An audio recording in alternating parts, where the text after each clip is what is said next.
Who didn't, as a kid, look at a T-Rex skeleton in a museum or watch Jurassic Park and think, man, I wish I had a dinosaur? But let's be honest, we weren't dreaming of some giant beast rampaging through the city. We wanted a pet dinosaur, a loyal buddy, always by our side. And that's exactly the fantasy Dinosaur King hands to us on a silver platter. The setup is pure Pokemon energy, a group of friends, collectible cards, a journey to catch 'em all, and a bumbling villain squad, the Alpha Gang, who feel like distant cousins of Team Rocket. But the genius of Dinosaur King, what really makes it stand out, is that the dinosaurs aren't locked away. They transform into mini versions and stick with the heroes like real pets, tagging along for every adventure. It's that blend of action, collecting, and the simple joy of having a prehistoric best friend that turned this anime into a nostalgic classic for so many fans. So today on the channel, Dinosaur King, the most nostalgic dino anime of the 2000s. The story begins with a giant meteor hurtling straight towards the dinosaurs, and the impact is catastrophic. But hold on, it was just Max falling out of bed after dozing off while reading a book about dinosaurs. But then, a real meteor streaks across the sky and crashes into a hill near his house. He rushes to wake up his friend, Rex. The next morning, Max, Rex, and their friend Zoe, let's call them the D-Team, head to the crash site. In a tree hollow, Max finds a stone engraved with a lightning bolt. Rex finds one with a wind symbol, and Zoe finds one with blades of grass. Out of nowhere, the stones glow and may feel an elemental connection. Max also finds two cards, one of them a Triceratops. He swipes the stone over the card and, in a flash of light, a real Triceratops appears. The beast charges at him. Max cowers in fear and squeezes the stone, turning the dino back into a card. Maybe that means you're supposed to put the two of them together.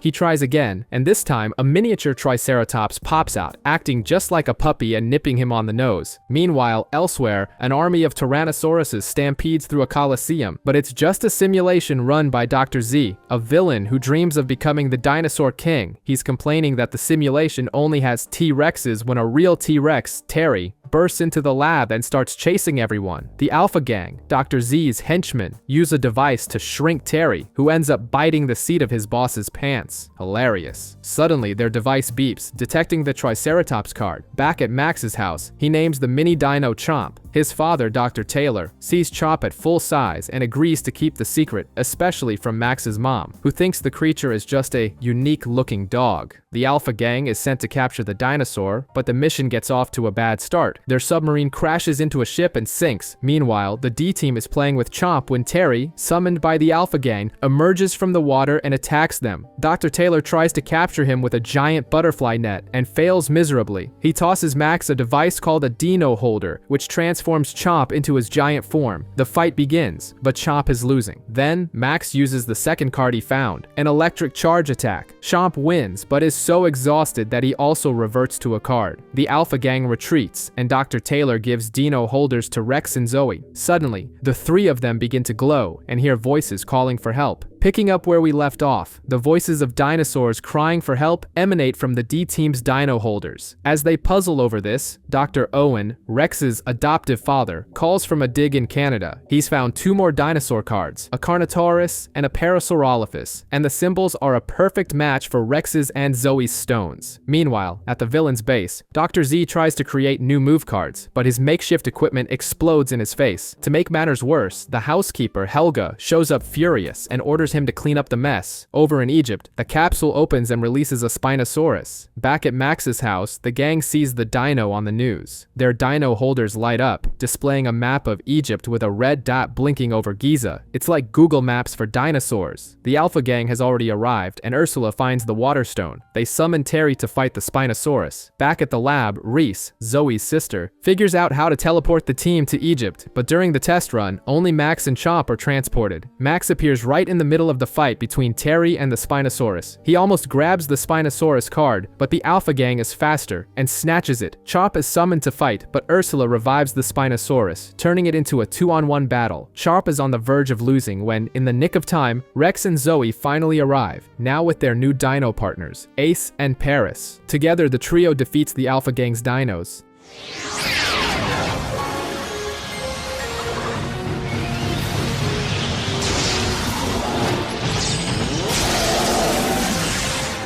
After the villains flee by retreating in reverse on a camel, the D team decides to take a week-long vacation in Egypt. Little do they know that back at the enemy base, Dr. Z has successfully created a new super move, Volcano Burst, and in Egypt, the Alpha Gang's camel is trying to abandon the three of them in the middle of the desert. Elsewhere, Ace, Rex's dinosaur, gets his paw prints all over Rex's brand new book. Trying to lick it clean only makes things worse. Rex is furious. Meanwhile, Dr. Taylor is in London and spots what looks like another elemental stone in a photograph. On the other side of the world, Dr. Z uses dinosaur bones as divining rods, which tell him one of his cards is in London. The Alpha Gang, acting like museum thieves, breaks into the location. Ursula finds the Earthstone, but the alarm goes off. In the confusion, Xander kicks a capsule, which opens and activates a Cychenia card. The dinosaur scares off the guards and escapes into the museum. Back in Japan, the gang's dino holders go off. They teleport to London, where Dr. Taylor explains the situation, and the team splits up to find the Cychenia. Chomp leads Max to a room with life-size dinosaur models. They see the Cychenia but think it's just another model. Chomp was actually drawn to a Triceratops model,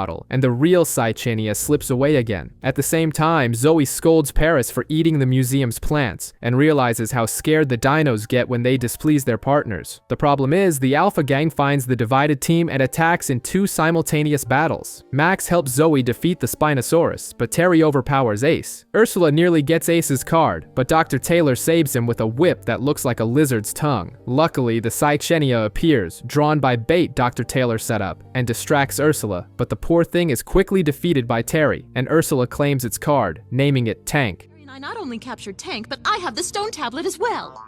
Since Terry is low on energy, the Alpha Gang retreats. Back at their base, Dr. Z uses a controller to hack Tank, making it more aggressive. The modification works a little too well, and the dinosaur immediately attacks its own group. In the Amazon rainforest, a lizard is minding its own business when a dinosaur card activates in the middle of a downpour, a Saltosaurus. Over at Zeta Point, Dr. Z tries to send the Alpha team, but Ursula and Xander are busy with a chess match, which Ursula wins in the most honest way possible, by kicking the board over. Meanwhile, Max and Chomp are playing hide and seek to test the dinosaur's sense of smell. Chomp finds Max in no time, but the trick was that he was following the scent of dog food Max had hidden in the closet. Suddenly, the dino holders beep. Before they leave, Dr. Taylor tries to give Max a whole pharmacy's worth of supplies, but they take off and leave it all behind. They've barely arrived in the Amazon when Chomp disappears. The D team splits up to look for him, but then Max gets lost too, and to make matters worse, his dino holder conks out. Meanwhile, the Alpha team arrives in a bizarre hot air balloon with a boat hanging from it, rowing through the air. The landing, of course, is a complete disaster. Rex and Zoe spot the Saltosaurus, but it nearly crushes them. Spiny is summoned to fight, but since he skipped breakfast, he loses from exhaustion. Chomp, for his part, is cornered by an alligator. Max, starving, is chased by the Saltosaurus. In the chaos, Rex and Zoe grab the Alpha team's boat, but end up going over a waterfall. The situation is tense. Max is on a cliff's edge, and Chomp is cornered again. At the last second, Max screams for Chomp. The little dinosaur gets a sudden burst of strength, flings the alligator away, and rushes to help. Hey, John!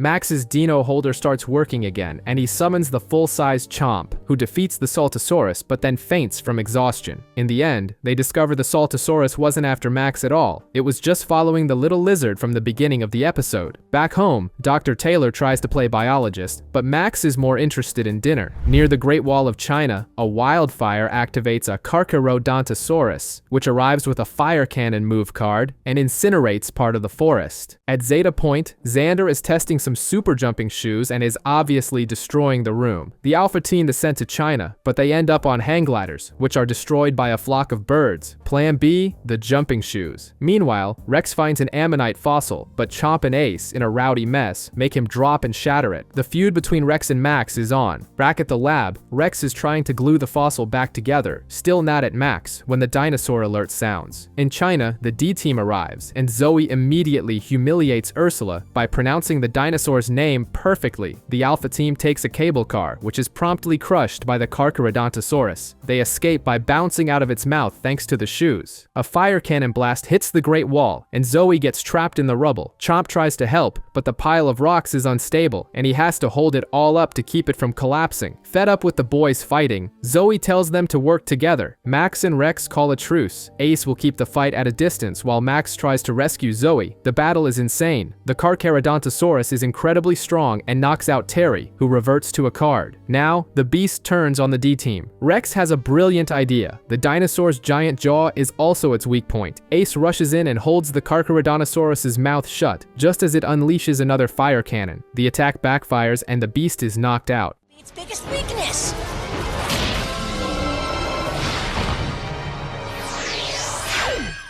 Zoe is rescued and gives them a lecture on teamwork, while the Alpha team tries to retrieve Terry's card from the top of a tree. In the Swiss Alps, a clumsy goat kicks a stone egg and activates a Maiasaura card. Over at Zeta Point, Helga cuts up Ursula's credit card, but Dr. Z announces the mission and promises a first-class trip. At Max's house, Zoe is furious with the boys' mess and makes them clean everything up. The Alpha team's trip ends up being in economy class because Ursula needed money for shopping. The result is a flight with a crazy pilot and a plane falling apart at the seams. Back home, the chaos continues. Paris starts singing along with the radio, and Chomp bites her tail. When Zoe leaves, the boys and Dr. Taylor get tired of cleaning, tie Paris to a table, and run off, leaving a fake note about important research. Back in the Alps, the Alpha team's plane catches fire. The pilot bails, and the trio plummets to the ground with a single parachute. The out-of-control plane heads straight for the Maiasaura. The alert sounds, and Max and Rex head to Switzerland without Zoe. They arrive just as the plane nearly hits the dinosaur. The Alpha team sends Terry after the Maiasaura's egg. Zoe shows up to help, but in the confusion, the egg rolls off a cliff and cracks open. The Maiasaura sees her empty nest and goes into a total rage. She defeats Terry, attacks Paris, and charges the D team. The rampage only stops when she hears the cry of her baby, which has just hatched from the broken egg. The Alpha team tries to snatch the baby, but Chomp and Ace lead a herd of goats to drive them off. Yes, an army of goats. Nice little sheep.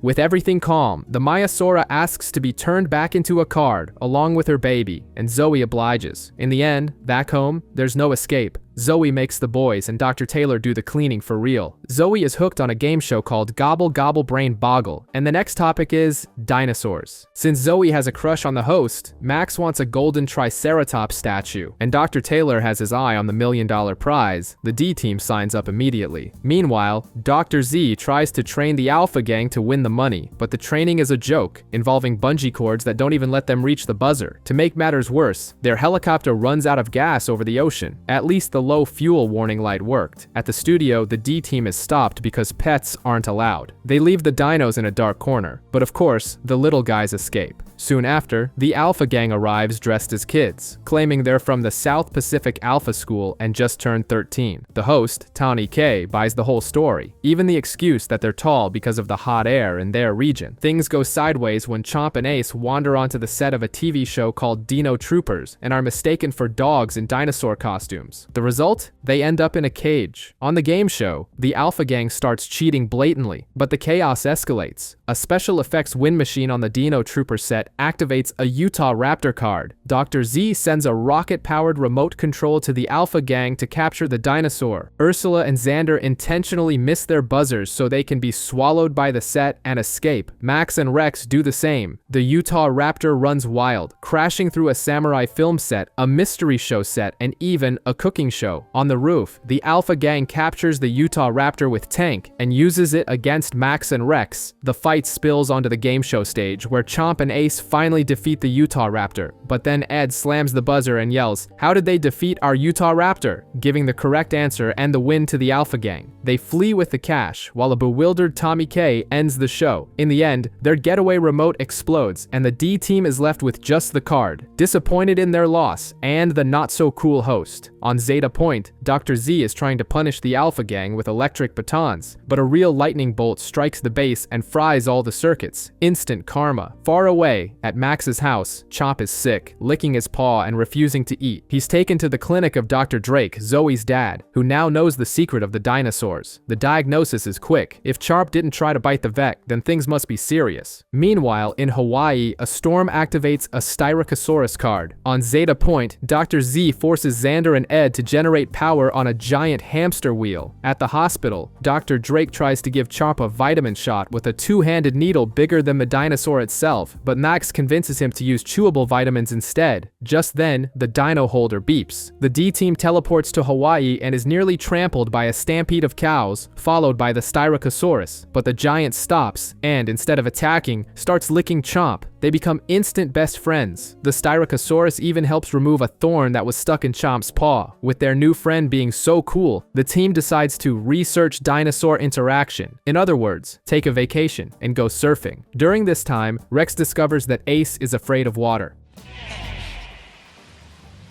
Oh no, he's afraid.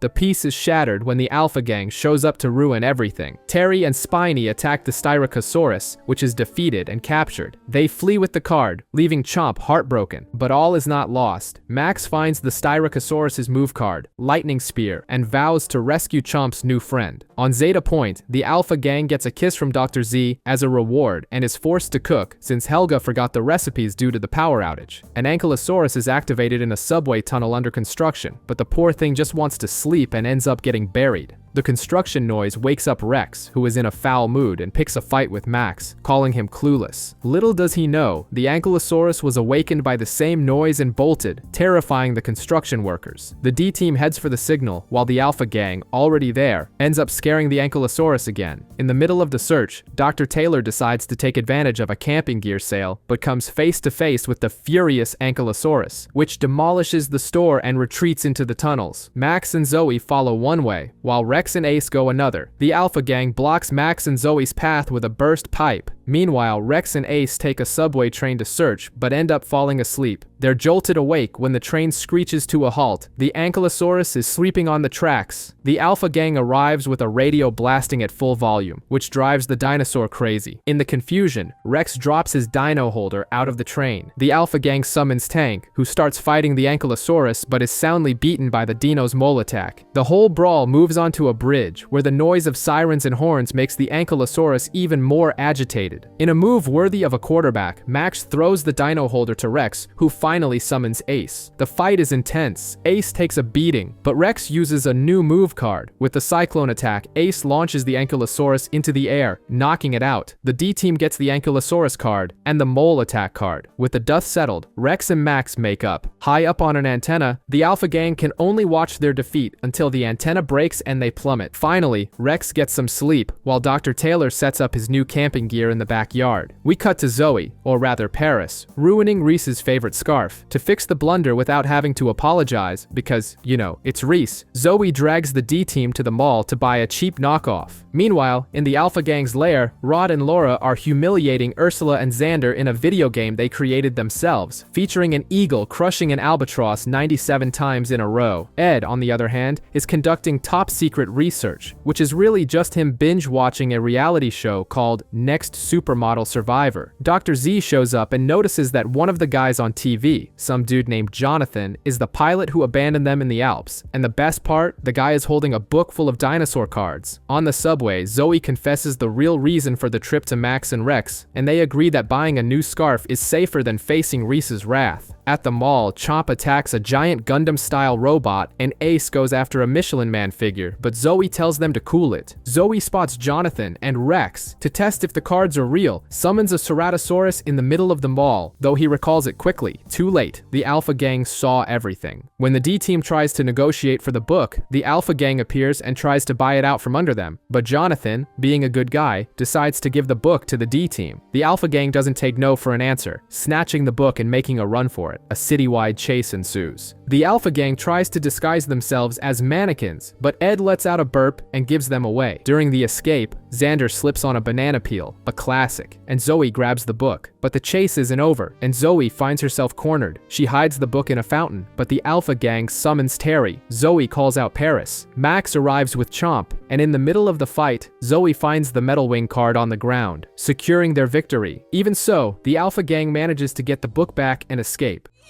Yes! Hey, we're back home. Oh, yes! Good job, Xander. Let's get out of here.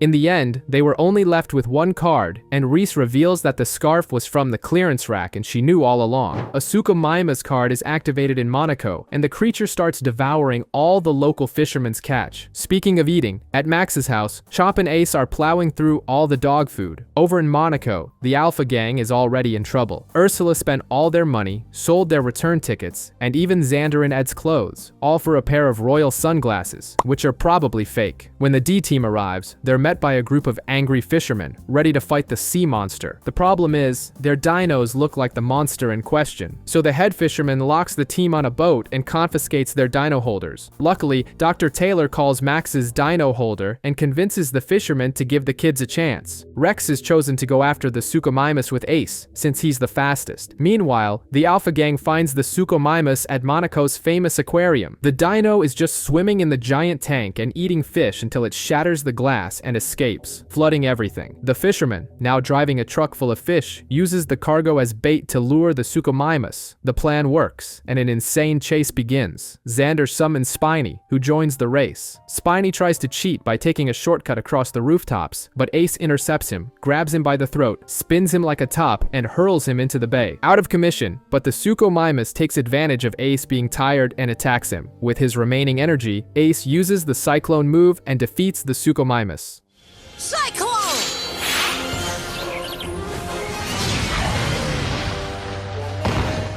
In the end, the grateful fishermen let the dinos eat all the fish they want. As for the Alpha Gang, with no money to get home, they have to set up a food stand on the beach to earn some cash. At the Alpha Gang's base, Syth is trying to fix the time machine. Meanwhile, the three stooges, Ursula, Xander, and Ed, are trying to train some robots to fight, but end up falling into their own trap. Dr. Z, for his part, is messing with a Styracosaurus when Helga nearly vacuums up his dinosaur cards. In the chaos, the vacuum accidentally activates the Ceratosaurus card. In the D-Team's lab, Max breaks an important data disk and blames it on Chomp. Of course, the lie doesn't last, and as punishment, Dr. Taylor makes Max the lab's janitor for 3 days. Suddenly, the dino holders go off. A dinosaur has appeared in the middle of the Pacific Ocean. The team teleports there, but Reese panics and tells Dr. Taylor that there's no island at that location. But the D-Team lands safe and sound on an unknown island, right in the middle of a battle. They see Terry defeating a Ceratosaurus, which seemed to stand no chance. The Ceratosaurus card flies off, Rex catches it, and the team flees with the Alpha Gang's dinos hot on their heels. They escape through a pipe and discover they're in the Alpha Gang's secret base.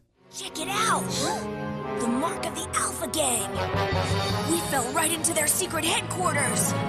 Surrounded by robots, they use the password Open Sesame to escape through a door. Inside, they split up. Paris follows a subsonic sound, and Chomp follows a dinosaur's cry. Things get ugly. Zoe is cornered by Spiny and Tank. Max comes face to face with the Styracosaurus and Terry. They summon their dinos. Rex joins the fight with Ace, but it's no use. The Alpha Gang is much stronger now and defeats all of the D-Team's dinosaurs one by one. The D-Team is in a real bind, being held hostage by the Alpha Gang. Dr. Z declares that all dinosaur cards belong to him, period. Xander and Ed are already planning to turn the team into slaves, but Ursula quickly shuts them down. However, Rex had a trick up his sleeve, the Ceratosaurus card. He summons the dino, which sends the Alpha Gang and their robots running. With some action movie-worthy kicks, the D-Team gets rid of the droids and escapes in an elevator. Exploring the enemy base, they find Zeta Point's engine room and even joke that the Alpha Gang must be from another planet, but the party's over when Syth spots them and sends an army of robots after them. They take another elevator only to run into Helga. She drags everyone, including Rod and Laura, to a study hall. The day's lesson, Riemannian geometry of the theory of relativity, because according to her, kids need to study. Meanwhile, Dr. Z realizes all his cards are missing. He thinks the D-Team took them, but they're actually with Helga. Max has a brilliant idea to escape. Clog the toilet to distract Helga. He even sees the cards in her apron but can't grab them. Outside, they discover that Rod and Laura aren't so bad, and that Dr. Z didn't create the cards. But it was all a trap. The two of them give away their location to Dr. Z. Luckily, and unluckily for them, Dr. Taylor shows up in a seaplane and parachutes down, only to land upside down, getting stuck in a tree. After being freed, he tries to attack with his whip, but the thing gets tangled in a branch. The Alpha Gang summons their dinos, and the D-Team escapes through a ventilation duct. Chaos erupts. The island starts moving. Helga appears with lizard soup, and in the confusion, Dr. Taylor manages to snag the cards with his whip. In the final battle, the D-Team uses Dr. Dr. Z's new special moves against him. Ace uses ninja attack, Paris uses stopping hammer, and Chomp uses lightning spear, defeating the Alpha Gang's dinos one by one. They escape in the plane with Reese, leaving the Alpha Gang behind. Victory is sweet, but Max still has to serve his janitorial punishment, and Dr. Z, he discovers that the toilet Max clogged is still broken. Over in Italy, a Pachycephalosaurus card is activated in a very bizarre way. The dome on the creature's head begins to glow, and it simply straightens the Leaning Tower of Pisa.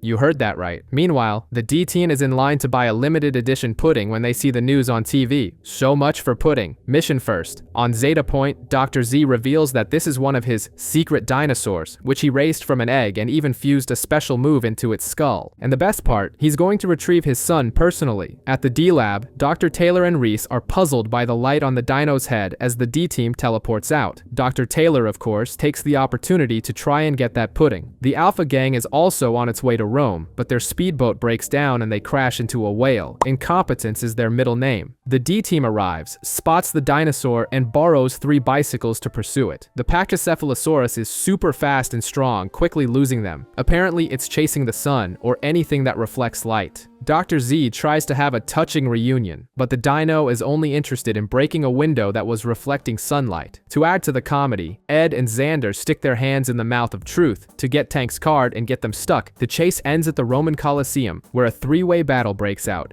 D-Team versus Alpha Gang versus Pachycephalosaurus. The dino is a wrecking machine and defeats everyone. In the end, it approaches Dr. Z, who hugs it, but the creature just tosses him into the air. Don't be shy. Give me a hug.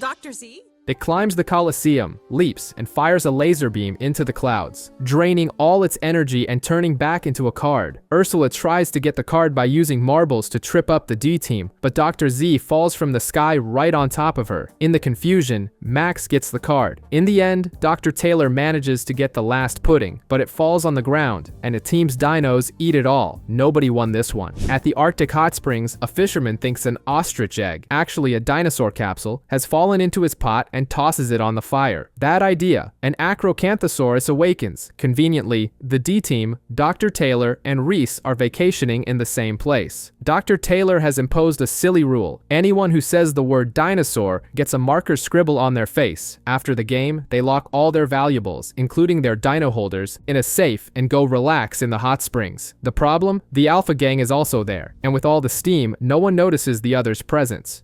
Coming here was one of my better ideas.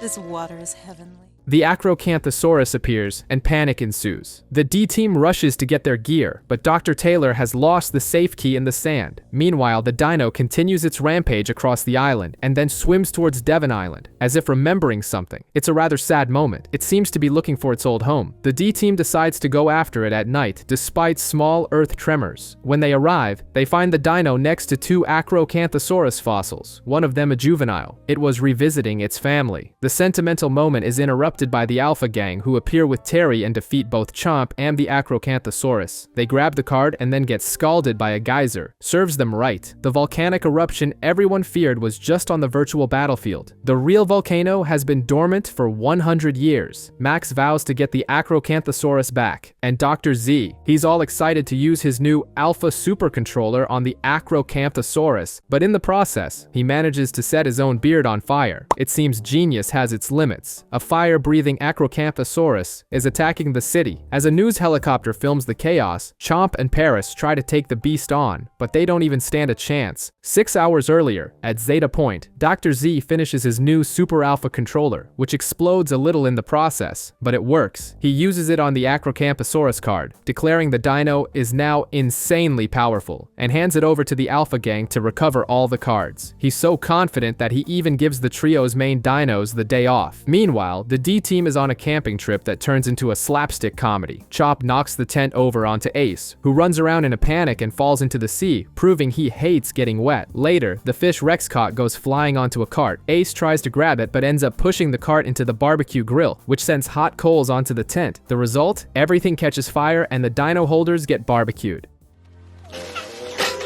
Whoa, watch it!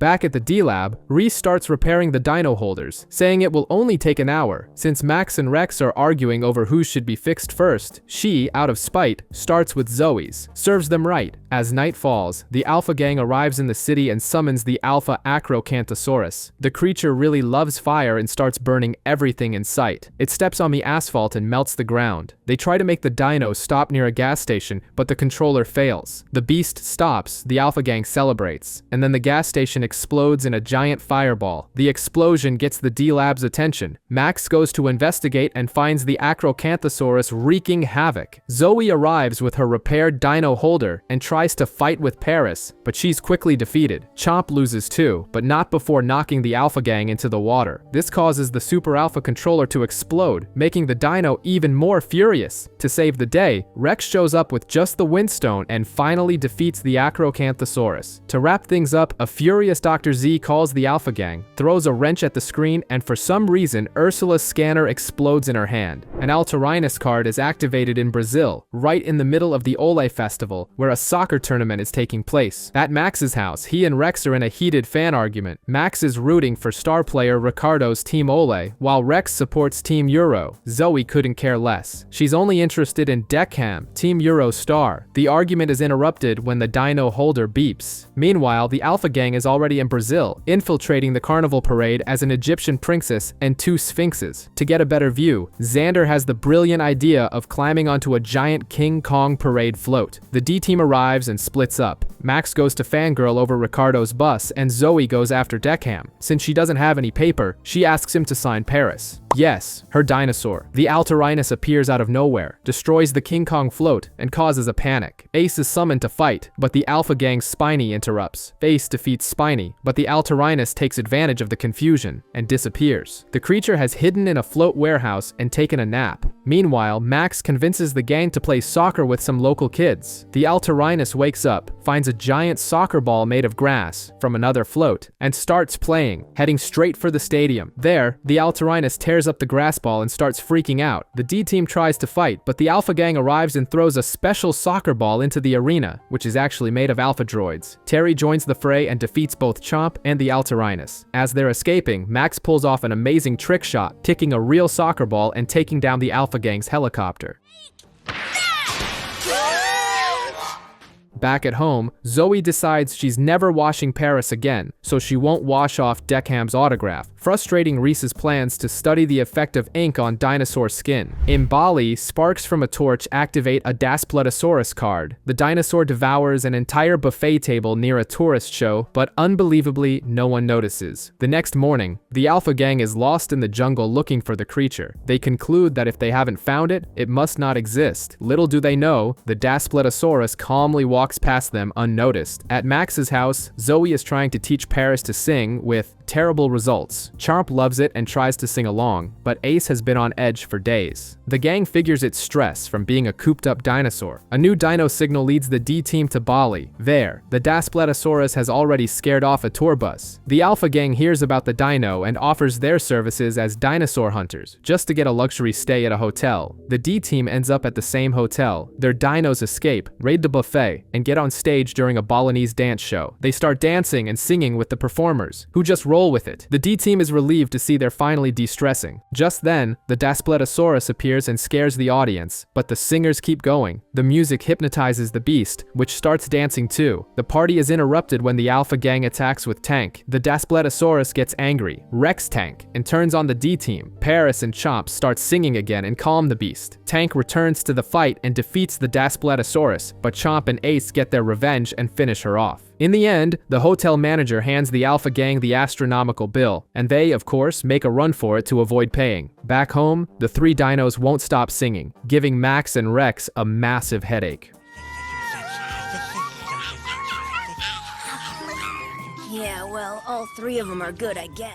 We cut to New York with the Alpha Gang at a natural history museum. Dr. Z is complaining that the fossils aren't alive and kicking, which, coming from a guy who deals with dinosaurs, is pretty ironic. Their plan is to steal a piece of amber that Dr. Owen just discovered, the Dinosaur, to use as a power source. Meanwhile, at Max's house, the D team is celebrating Rex's birthday, but he remembers that this is just the date Dr. Owen found and adopted him. Still, the gang wishes him a happy 12th birthday. Dr. Owen shows up on a video call and gives him a bizarre gift, a book called 100 Foolproof Ways to Be Popular with Girls, even if you're a dinosaur nerd. Useful, right? Then Dr. Owen shows them the die number, which is inside a super tough safe. But guess who shows up? The Alpha Gang crashes the call and captures Dr. Owen. The die, instead of panicking, falls for Ursula on the spot when she demands the key. Since love doesn't open safes, Dr. Z sends Terry to destroy everything, and in the process, a Seismosaurus move card is accidentally released from a fossil. The D team detects the dinosaur and heads to New York. There, they free Dr. Owen, and Zoe finds the Seismosaurus card. The chase begins, complete with Dr. Owen activating a bizarre mode on his car that lifts the body to drive over traffic. The Alpha Gang steals a truck and heads for a big statue of a woman holding an ice cream cone. The Statue of Liberty, of course. At the top, Dr. Owen pulls out a dinosaur bone ring and proposes to Ursula, leaving everyone jaw-dropped. She refuses, and the dino battle begins. With the help of the Seismosaurus, the D team wins the fight. Dr. Owen falls from the statue, but the Seismosaurus saves him. In the end, he reveals that he wanted to give Rex a mother for his birthday and explains that he found the boy, as a baby, under a dinosaur skeleton in the museum 12 years ago. Elsewhere, in Georgia, a boy named Dewey finds a dinosaur card capsule. At the same time, the D team spots a grass move card being auctioned online. The weirdest part, Dr. Z tries to trade the card for an Alpha Gang jumpsuit. Obviously, the offer is rejected. What a shocker. Dewey is watching his friend, Samantha, losing badly in a golf tournament. Dr. Taylor, Matt's dad, is at home playing along with a dinosaur bone club and ends up putting a hole in the ceiling. Seizing the opportunity, Max grabs the club to try and trade for the card. The Alpha Gang, on the other hand, decides to handle the problem in person. Their arrival is a disaster. Their vehicle sinks in a lake on the golf course. When they finally find Dewey, he says he'll only trade the card for a kiss from Samantha. Ursula is disappointed it's not her, and accidentally lets it slip that it would be her first kiss. Then I want a kiss from a certain girl. No, I didn't mean you. I meant Samantha. What did you say? How dare you turn down my first kiss? What'd you just say? Your first kiss? Huh?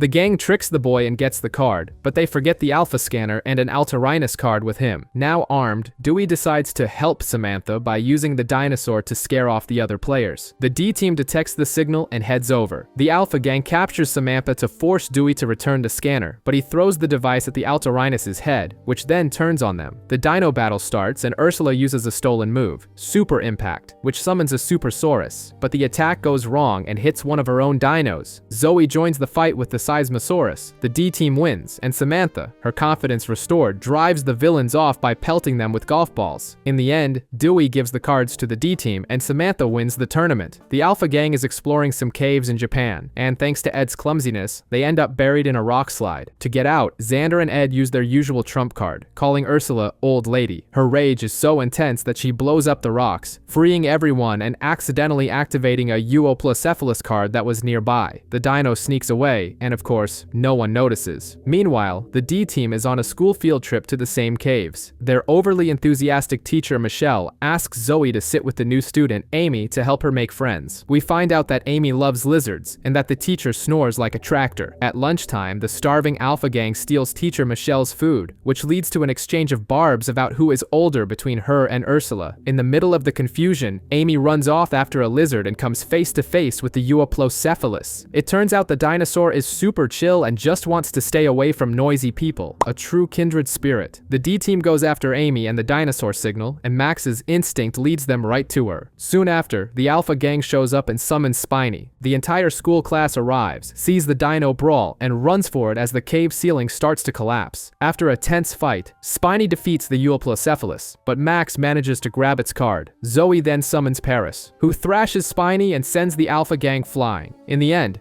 Amy ends up adopting the little lizard she was chasing and names it Hannah the Third in honor of her old iguana and the friendly dinosaur she met in the cave. Dr. Z uses his dinosaur bones to sniff out the next card, which is in Japan. For this mission, he sends the Alpha Trio in his brand new rocket, which doesn't even have seatbelts. Ursula, with her usual grace, breaks a control lever with her elbow, sending the ship spinning wildly through the sky. Meanwhile, Reese is in a good mood, a rare sight, and takes the D-team to an airport for a ride in her plane. There, they bump into a friend of Reese's, Mr. Stanley, an air traffic controller. Zoe is immediately suspicious of the guy, thinking he doesn't like animals, and decides Reese is only there to flirt. Determined to play anti-Cupid, she hatches a plan to break them up. On the runway, Chomp throws a fit, forcing Reese to land and let Max out. A moment later, Rex sees a shadow in the clouds. It's the Alpha Trio's out-of-control rocket. While trying to land, Ed breaks the other lever and the ship crashes right into Reese's plane. The powerful impact gives Rex a bizarre flashback of being a baby, flying through a vortex, and he curls up in fear. Rex, are you okay? Meanwhile, Zoe finds Mr. Stanley and starts telling the wildest lies about Reese, saying she's sloppy and doesn't shower. The gossip is interrupted when Mr. Stanley gets the news about the plane in distress. The Alpha Trio's rocket finally crashes, destroying the runways and in the process, unearthing a Mega Raptor card. Upon seeing Mr. Stanley, Ursula falls for him on the spot and forgets her mission. The Mega Raptor is on the loose, and Spiny is called to fight, but Chomp gets in the way. In the tower, Ursula argues with Zoe and summons Terry, but Paris appears to defend her friend. The fight moves downstairs and the two dino battles merge into one. With Reese's plane nearly out of fuel, Zoe has a stroke of genius. She summons the Seismosaurus, which defeats the Alpha Trio and clears the runway. Then, she calls the Pteranodon, which uses its claws to hold the plane's wings and ensure a safe landing. In the end, Zoe finds out that Mr. Stanley is married, and Reese just really likes flying. She tries to run from the embarrassment, but Rex convinces the gang to forgive her, since, after all, she was the one who saved the day. Cut to Loch Ness, where two guys are trying to capture the legendary Loch Ness monster. They come face to face with a giant, long-necked creature, and their little boat capsizes in the blink of an eye. The news spreads, and a $100,000 reward is offered for proof of Nessie's existence. Dr. Taylor, Max's dad, gets excited and even brings a film crew with him. Arriving at the loch, a vendor tries to push some fake Nessie souvenirs on him, but a boy named John appears and says the monster is actually a ghost that haunts the place. The Alpha Trio, who were spying, are terrified by the ghost story. Only later does Ursula remember that the creature that flipped the boat was actually their Nessie-shaped submarine. What they don't realize is that right under their sub, there's a dinosaur card. Their submarine gets stuck in a tree, and a curious Chomp goes to investigate. Ursula shoos him away, and in the confusion, the sub hits the bottom of the loch, activating an Amargasaurus card. While Dr. Taylor decides to hunt the ghost with a butterfly net, the D-team goes after the new dinosaur. Max runs into John again, and the boy confesses. He made up the ghost story to protect the real Nessie, which he saw once and wanted to leave in peace. At that moment, the Amargasaurus emerges from the water, followed by the Alpha Trio submarine, which now has a giant Ursula head on it. Seeing Lady Nessie, the Amargasaurus gets scared and flees onto land, where it's attacked by droids. Chomp is called in to help, but the Amargasaurus goes berserk and attacks everything. In the end, Paris helps Chomp defeat the creature. Dr. Taylor arrives too late and sees nothing. The local vendor, ever the opportunist, grabs the Ursula head from the sub and claims it's a genuine Nessie artifact. To wrap things up, the Alpha Trio takes the reward money, not realizing it's just a giant cardboard check, and sails off on a makeshift raft until the shadow of a real monster passes by them in the mist.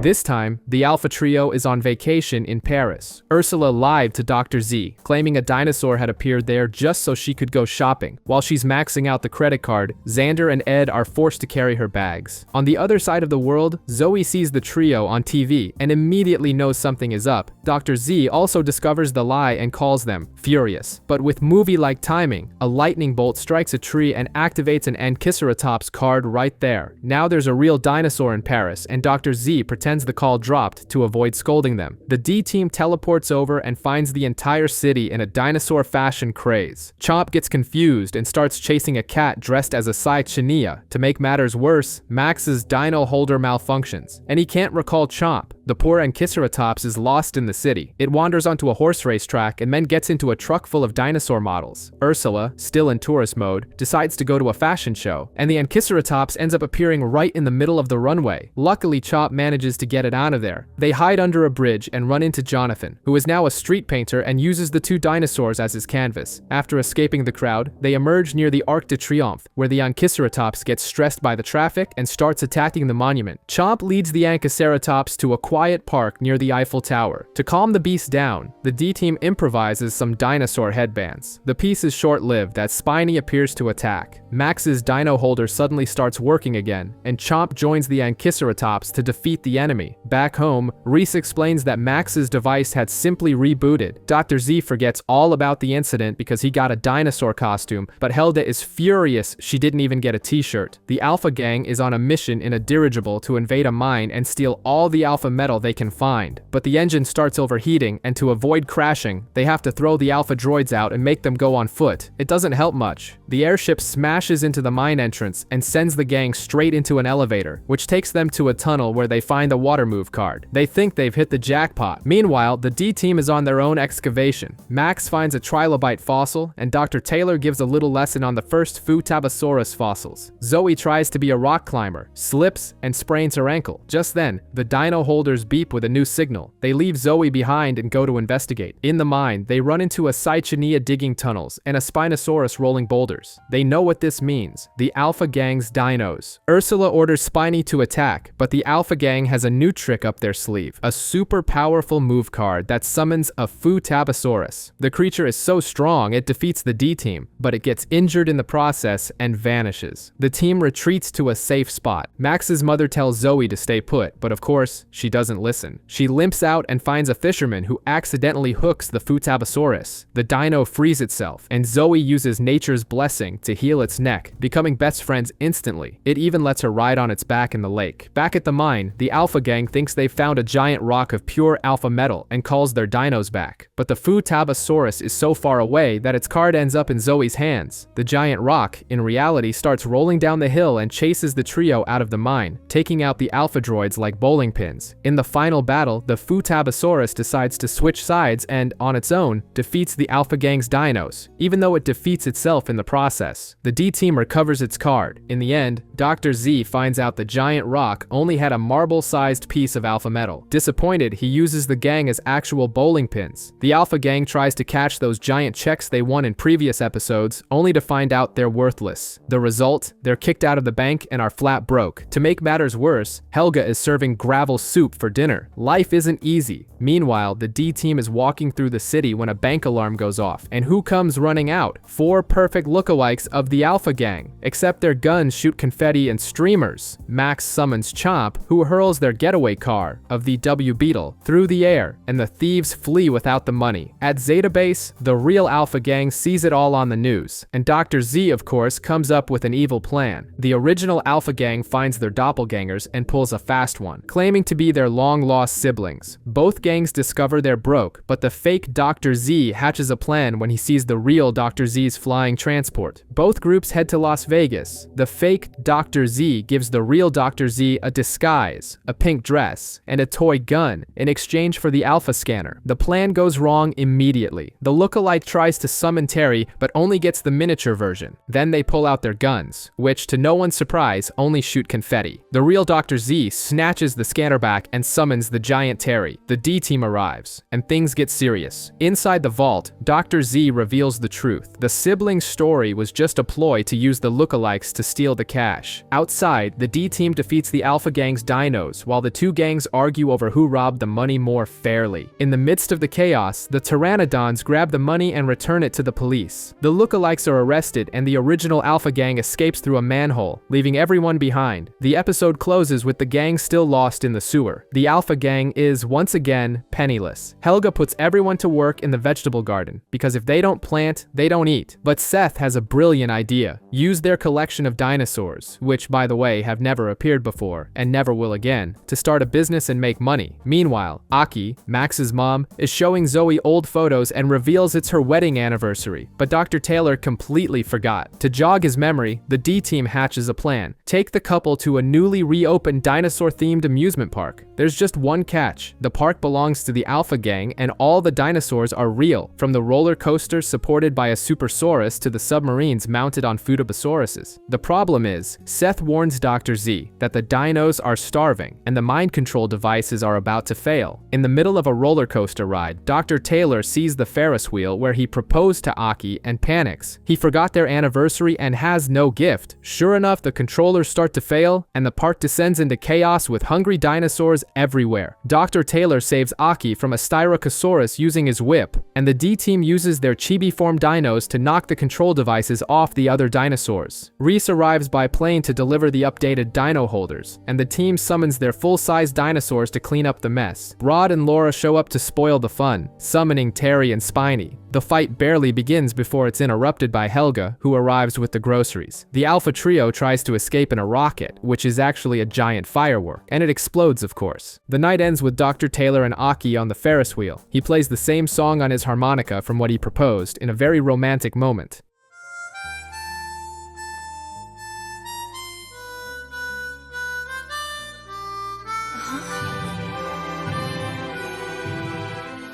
Elsewhere, we see Dr. Z having a nightmare where his Therizinosaurus calls him Daddy. This inspires him to use some dinosaur bones to locate the creature, after which he wakes up the Alpha Gang with some bizarre alarm clocks. He tells them how he raised the Therizinosaurus from an egg, but Ursula quickly points out the story is identical to the one about the Pachycephalosaurus. Dr. Z defends himself, saying the difference is that he used super strict discipline and trained this one extensively. Then, he shoves them all onto a jet and sends them on the mission. Meanwhile, the D-Team has a homework assignment, fossil hunting in a shopping mall. They find some seashells in the wall, but nothing very exciting, so they split up. Max finds what looks like a fossil, but it's just chewed gum. With the heat, their dinosaurs get bored and lead the gang to an artificial waterfall. In the same mall, the Alpha Gang is searching for the dinosaur. The D-Team continues their hunt until Zoe sees something shining. A reflection of light hits the wall and activates a Therizinosaurus card. While the D-Team is still in awe, Dr. Z appears in a mechanical balloon with Syth and tries to crush them with a cage, but they escape. The Therizinosaurus goes wild and starts slicing up holes in walls with its giant claws. When Dr. Z tells it to get in the cage, the dinosaur recognizes him and, in response, smashes the cage to pieces. The creature climbs a building in Tokyo, and when Dr. Z gets close in his balloon, it smacks him with its tail. The Alpha Gang summons their dinos, but the Therizinosaurus defeats all three by itself. The police and media arrive, scaring the dino, which then climbs a skyscraper King Kong style with a miniature chomp biting its tail. The D-Team takes the elevator and summons Ace and Paris, who break a window and pull the Therizinosaurus inside. The fight resumes, but the dino knocks everyone out except Chomp.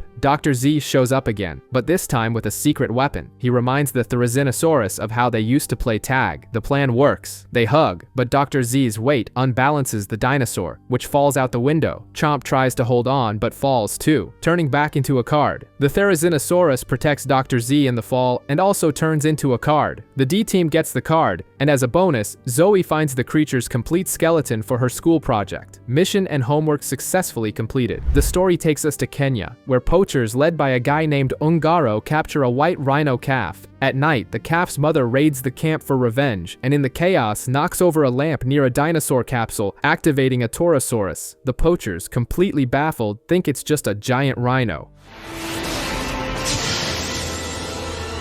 It's an enormous rhinoceros! Meanwhile, the D-Team is playing soccer. Max tries to headbutt the ball and gets tangled in the net, so no one hears the dino holder go off. Dr. Z, however, sees the signal right away and launches the Alpha Gang in a rocket with a fail-proof parachute. Obviously, the rocket nosedives into the ground and the parachute opens afterward. To make matters worse, the gang emerges from under the canvas to find themselves face to face with a pride of lions. Ungaro sees the villains using Spiny to scare off the lions and decides to team up with them to hunt more animals. Back with the D-Team, Dr. Taylor finally alerts them to a dinosaur in the area. They drop the game and teleport to Kenya, where they run into park rangers. The head ranger, Mary, knows Dr. Taylor from a lassoing competition that she won. He convinces her to let the team help. Meanwhile, the Alpha Gang and Ungaro use Spiny to capture several animals, and a crocodile even lands on Ursula's head. The D-Team and Mary are driving through the savannah when a rhino attacks their jeep, breaking Max's dino holder. Soon after, Spiny appears, and Ace is summoned to fight. In the middle of the brawl, the Torosaurus shows up but then leaves for no reason. The Alpha Gang also bails, and the D-Team realizes Chomp is missing. They find the Alpha Gang attacking the Torosaurus and Chomp. An intense battle begins, and Chomp helps Max open the broken dino holder to get the Thunderstone. They defeat the Alpha Gang, Mary lassos Ungaro, and the exhausted Torosaurus turns into a card for the D-Team. To finish it off, Paris uses her high-pitched call to summon an army of animals that chase the Alpha Gang until they fall off a cliff and into a waterfall. Waterfall? Not again! With the fall, Xander vanishes. Dr. Z isn't worried at all, just annoyed that he has only 2 failures to punish. Meanwhile, Xander is wandering through a desert, coming up with a crazy theory about how he got there. He floated down the river, reached the sea, was picked up by a boat, somehow got on a plane, and fell into the desert. He stumbles upon a dinosaur capsule but passes out from the heat before noticing that another card flew out and activated a Saurolophus. At the D-Lab, the teleporter is broken, and Max is frustrated he can't go after the new signal. Reese, who could fix everything, is on an expedition in Mexico. There, she and her team find an unconscious Xander. Reese helps him, and when he wakes up, he instantly falls in love, thinking she's an angel. Oh, an angel! I must be, Oh no, we've got to get him out of the sun. At the camp, Xander wakes up and realizes his bag is missing. He sees Reese carrying a fossil egg and mistakes it for the capsule he found. When an Alpha Gang vehicle flies by, he chases after it and ends up getting run over. He tells Ursula and Ed about the card, but the Saurolophus appears and chases them to a junkyard. Reese manages to help fix the teleporter remotely. Dr. Taylor had spilled coffee on the controls. Suddenly, Xander barges into her room with a guiro and sings a love song about dinosaurs. The D-Team on the other side of the screen recognizes him. He grabs Reese's bag but only finds the egg. His bag was thrown in the trash. At the dump, they find the Saurolophus. The dino flips the van where Ursula and Ed are hiding, revealing Xander's bag. Ursula, trapped, summons Terry inside the van. While Terry fights the Saurolophus, Xander discovers there was a second Saurolophus card in the capsule. The D-Team finally arrives in Mexico. Chomp is summoned to help the Saurolophus. In the confusion, Xander accidentally activates the second card. Another Saurolophus appears, and the two, who are clearly a couple, have an emotional reunion. The Alpha Gang attacks again, but the pair is defeated. Max gets one card, but Xander gets the other and gives it to Reese, saying the couple should be together and that at least someone can be happy. He accepts that he can't be with his angel. In the end, Xander is alone on a beach, singing a sad version of his love song to the sunset. Without you by my side, my heart, your dinosaur. The Alpha Gang is lost in the Peruvian jungle, searching for the Temple of the Moon, which is conveniently hidden beneath the Temple of the Sun. They stumble upon a group of people worshipping a sun spirit in front of a giant pyramid. Ursula, ever the subtle one, tries to dig with a pickaxe, but when that fails, she orders Xander to use Terry for the heavy lifting. Meanwhile, at the D-Lab, Dr. Taylor is proudly showing off his new crystal skull, which he bought at a souvenir shop. He even demonstrates that its eyes light up, calling it a headlight, but the party is short-lived. The D-Team's dinosaurs decide to play hot potato with it, until Paris accidentally crushes the skull with her paw. Just then, the dino holder beeps, and they teleport into action. Arriving in Peru, they find the sun worshippers and realize the Alpha Gang has already been there. The gang, in turn, is lost in the tunnels, but finds a normal move card. When the D-Team learns that the local priest fears the Alpha Gang will awaken the moon spirit, they offer to help. The trouble begins when Terry shows up. Chomp tries to fight, but the Alpha Gang activates their new card, Tag Team. It summons a Pawpawsaurus that acts as a meat shield, absorbing all of Chomp's attacks. Terry seizes the opportunity and knocks the poor guy out, but the impact of Chomp hitting a wall opens a secret passage. The Alpha Gang doesn't think twice and rushes after their prize, the Alpha Metal. The D-Team gives chase, but Zoe presses a hidden button, releasing a giant centipede. The Alpha Gang also runs into trouble, falling into a trap straight out of an Indiana Jones movie. Chomp saves the day by finding another passage and disabling the centipede trap. Everyone meets at the Temple of the Moon, where the real crystal skull is. Ursula orders Terry to attack, but the Pawpawsaurus steps in front again to protect Ace. Frustrated that she can't pry the Alpha Metal from the skull's eyes, the gang decides to take the whole skull, which activates a trap causing the temple to collapse. In the chaos, Xander drops the skull, and the ceiling begins to lower. In a heroic act, the Pawpawsaurus uses itself as a wedge to stop the ceiling from crushing everyone, and the Alpha Gang, they bail and abandon the Dinosaur. Rex realizes that returning the skull might stop the collapse just as the Pawpawsaurus turns back into a card. Rex manages to place the skull on its pedestal, and the temple magically rebuilds itself.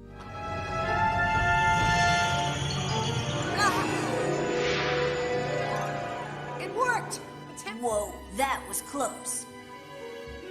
Outside, Dr. Z discovers the Alpha Gang's lie with his new lie detector and delivers a massive shock to their glider. To cap off the day, Chomp and the Pawpawsaurus are honored with peanut butter and pickle sandwiches. Some reward, huh? We learn that Ace is terrified of water. Rex tries to give him a bath, but the dino bolts, even shattering the glass shower door. To try and help, the D-team takes him fishing at the beach, but when Zoe falls into the water, Ace is the only one who doesn't jump in to help and hides instead. Meanwhile, at Niagara Falls, a baryonyx is activated and immediately starts devouring a school of fish. Dr. Z dispatches the Alpha Gang, who arrive in a comfy submarine only to be stuffed into a motorized underwater missile that probably won't explode. Obviously, the baryonyx intercepts the missile and sends them plummeting down the waterfall. The D-team arrives just in time to see the Alpha Gang being swept away by the current. Max and Zoe take a tour boat to find the dinosaur, while Rex stays on dry land with the fearful Ace. The Alpha Gang paddles by on a raft, but it capsizes, and they come face to face with the baryonyx. Spiny battles it, but the baryonyx manages to damage the tour boat's rudder, sending it straight for the falls. To make matters worse, Terry attacks Rex and Ace, who is paralyzed by his fear of water. Chomp saves the boat with his lightning strike, but Terry uses Volcano Burst, which hits the bridge and knocks Rex and the Alpha Gang into the water. Seeing his friend in danger, Ace finally overcomes his fear and jumps in to save Rex. Ace rescues Rex, but disappears in the waterfall's plunge. When the baryonyx attacks the boat again, Ace resurfaces and begins to fight bravely in the water. The Alpha Gang summons Spiny, but Chomp defeats him with an electric charge. The baryonyx pins Ace, but Paris helps free him. In an epic combo, Ace uses his cyclone to lift the baryonyx out of the water, and Chomp finishes it with lightning spear, securing the card for Max. In the end, Ace is the hero of the day, having conquered his fear. He even takes a peaceful bath at home, until Max starts a water fight, and he bolts again. Looks like the cure wasn't 100%. Water Wars! Thanks, Max. We meet Meena, an Indian princess who is fed up with palace life. All she wants is to escape to swim in the Ganges River and find her prince. While trying to escape, she ends up unearthing and activating a dinosaur card, releasing a Deltadromeus that immediately starts causing chaos. Meanwhile, Zoe is daydreaming about being a princess. The conversation is cut short by the Dino Holder, which sends them to India. There, they meet Meena, who hides her identity, and Chomp takes an instant liking to her. Nearby, the Alpha Gang, disguised as traveling performers, gets caught and kicked out of the palace. Meena takes the chance to enjoy a normal life until Zoe discovers she's a princess and gets the brilliant idea to switch places with her. In classic The Princess and the Pauper style, Zoe goes to the palace to live her dream, while Meena runs to the river. The plans seem perfect, right? Not quite. Zoe discovers that princess life is basically studying all day, from politics to dance posture. It's a total bore. Meanwhile, Meena, while swimming happily, is pursued by the Deltadromeus. She realizes the dino isn't trying to attack her, but is also swimming toward the sunset. The piece is shattered when the Alpha Gang shows up and summons Spiny. The Deltadromeus protects Meena, but takes a serious beating until Max and Rex arrive. Chomp joins the fray and throws Spiny into the river. Exhausted, the Deltadromeus faints and turns into a card. Meena picks up the card and thanks it, but Ursula appears, demanding she hand it over. Meena makes the classic mistake of calling Ursula an old woman, which infuriates her. Chomp defends the princess and defeats Spiny for good, forcing the gang to retreat. Back at the palace, Zoe can't take it anymore and escapes to meet her friends and switch back. Inspired by her adventure, Meena decides she wants to be a dinosaur researcher. Max names her an honorary member of the D-team, and she returns home with a new purpose in life. It's a badge that says you're part of the D-team. I'll treasure this, Max.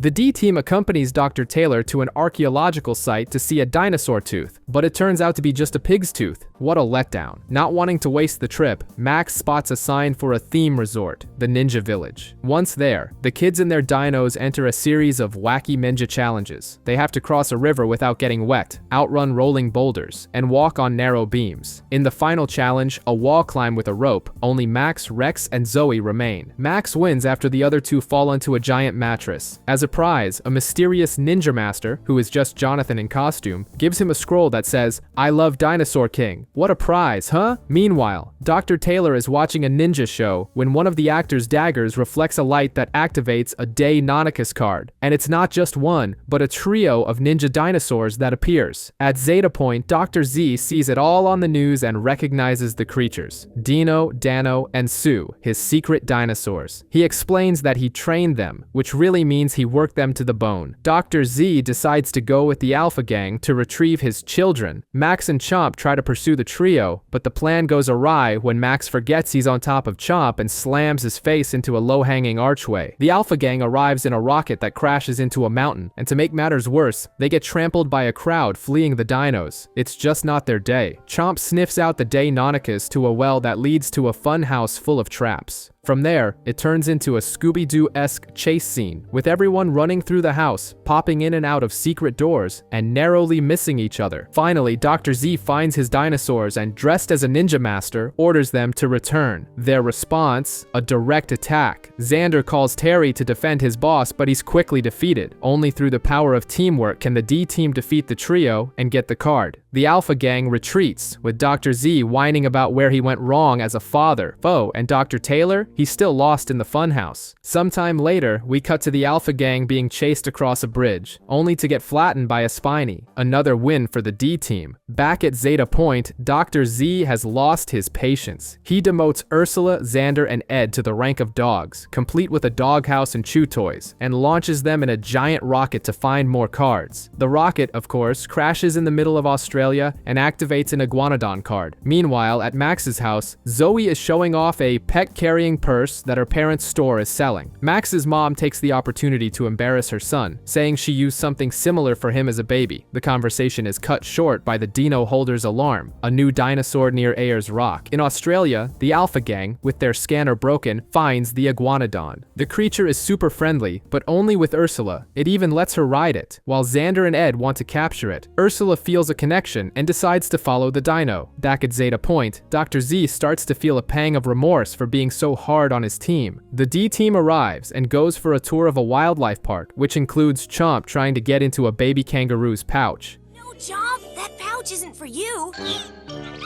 The Alpha Gang, meanwhile, becomes a tourist attraction in a small town. Ursula and her Iguanodon, nicknamed Iguano, are treated like royalty, while Xander and Ed are reduced to selling souvenirs. Ursula begins to see dinosaurs as living beings and even considers quitting her life of villainy to stay there. But the peace ends when Syth shows up in a jet and provokes Iguano until he goes into a rage and destroys the town. Amid the chaos, a rock breaks and reveals a mysterious glint that catches Seth's eye. Xander summons Terry to fight. The D-team arrives to help, and in the middle of the brawl, Ursula runs to protect Iguano. In the end, the Iguanodon is turned into a card, and Chomp defeats Terry. Syth discreetly picks up the glowing object, an elementless Velociraptor card. Since Iguano destroyed the town, Ursula is kicked out. Before leaving, she accidentally drops the Iguanodon card on Max's head. Back at Zeta Point, the Alpha Gang gets only 3 measly pieces of dog kibble as a consolation prize. Max is in the lab admiring the card collection when the place suddenly looks ruined. He sees the chibi dinos and follows them to the Mesozoic era. There, the dinosaurs' voices plead for him to save us as a meteor shower rains down from the sky. Max wakes with a start. He'd fallen asleep in the middle of class. At Zeta Point, Dr. Z has acquired a new stash of alpha metal ore, but has no way to refine it. It's a catch-22. To refine the metal, he needs the reactor working, but to fix the reactor, he needs refined metal. Meanwhile, Syth is experimenting with the Velociraptor card he found, modifying its shape. The D-team is on a school field trip to a steel mill, the perfect place for the Alpha Gang to invade and try to refine their metal. In the chaos, Max manages to grab the ball of alpha metal, but the alpha droids surround them. Syth arrives to help the villains and shows off his new Velociraptor card, which now has multiple attacks. He takes control of Terry and defeats Chomp with absurd ease. Syth describes himself as a scientist who is helping dinosaurs evolve, but Max immediately pegs him him as a mad scientist. The situation gets tense. Xander captures Chomp's card and the droids take Rex, Zoe, and the shell hostage. The trade is clear. They're friends for the medal. But Max has a brilliant idea. He threatens to throw the metal ball into a cauldron of molten iron. To everyone's surprise, Syth agrees to the deal. He gives his word that if Max throws the metal in, he'll release everyone. Max tosses the ball, and Syth keeps his promise, ordering Xander to return the card and free the hostages. But there's a catch. Syth warns them that the refinery is about to go sky high. As the D-team flees, Syth launches a capsule of dynamo and amber powder into the cauldron. 10 seconds later, a massive explosion reduces the factory to a crater. Syth's jet collects the now refined Alpha metal, and the Alpha Gang departs. Seeing the destruction, the D-team realizes the stakes have gotten much higher. Dr. Z is bedridden and stiff after trying to play ring toss with the Alpha Gang's chibi dinosaurs. Since the little critters won't cooperate, he makes Ursula, Xander, and Ed play, but he quickly gets annoyed and kicks the trio out to find a card. In their haste, they drop their Alpha scanners. And who finds them? Rod and Laura. In their room, the two watch a looping video of their parents saying goodbye before boarding a mysterious ship. That's when Syth appears, all cryptic, handing them the triangular Velociraptor card and explaining the plan. To get home, they just need to collect all the dinosaur cards. Meanwhile, Max is binge-watching old westerns. In Oklahoma, two farmers accidentally activate a Saurophaganax card which starts chasing their cattle. The D-team heads out and Max, getting into the cowboy spirit, grabs his dab's hat and whip. They find a festival in full swing, and Rod and Laura, who never miss a chance to mess with him, sign Max up for a mechanical bull riding contest, claiming he's a pro. Max, of course, believes them. The result is a disaster. He gets on the horse backward, hits it with his whip, and gallops uncontrollably through town. Nearby, the Alpha Gang, riding androids disguised as cardboard horses, finds the Saurophaganax and summons Spiny, who gets beaten and knocked out. The Saurophaganax arrives in town, and Chomp, having seen Max's skill at the rodeo, jumps onto the big dino's back. The Alpha Gang tries to lasso the beast but ends up roping a steer and getting dragged through the desert. Rod then convinces Max to have an Old West duel against the Saurophaganax. Max, affecting a thick accent and all, accepts. But it was a trap. Rod and Laura summon Terry and Tank. Their velociraptors hold Ace and Paris back, and they defeat the already tired Saurophaganax. They take the cards and bail in Seth's jet, leaving Max looking like a fool and getting an earful from his friends for falling for the trick. You let that happen, Max? You wouldn't have if you didn't let those two trick you into that silly showdown.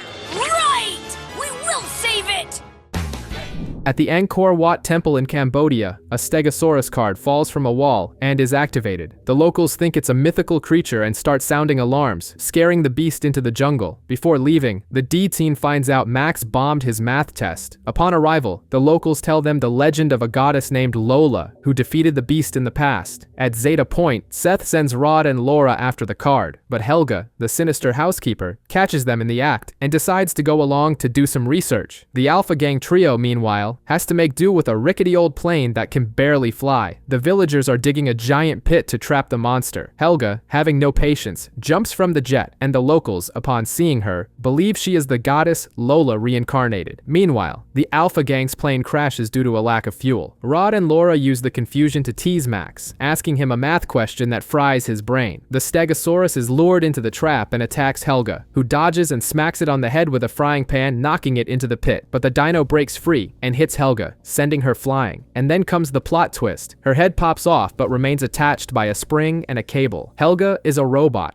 What's this thing? It's her head!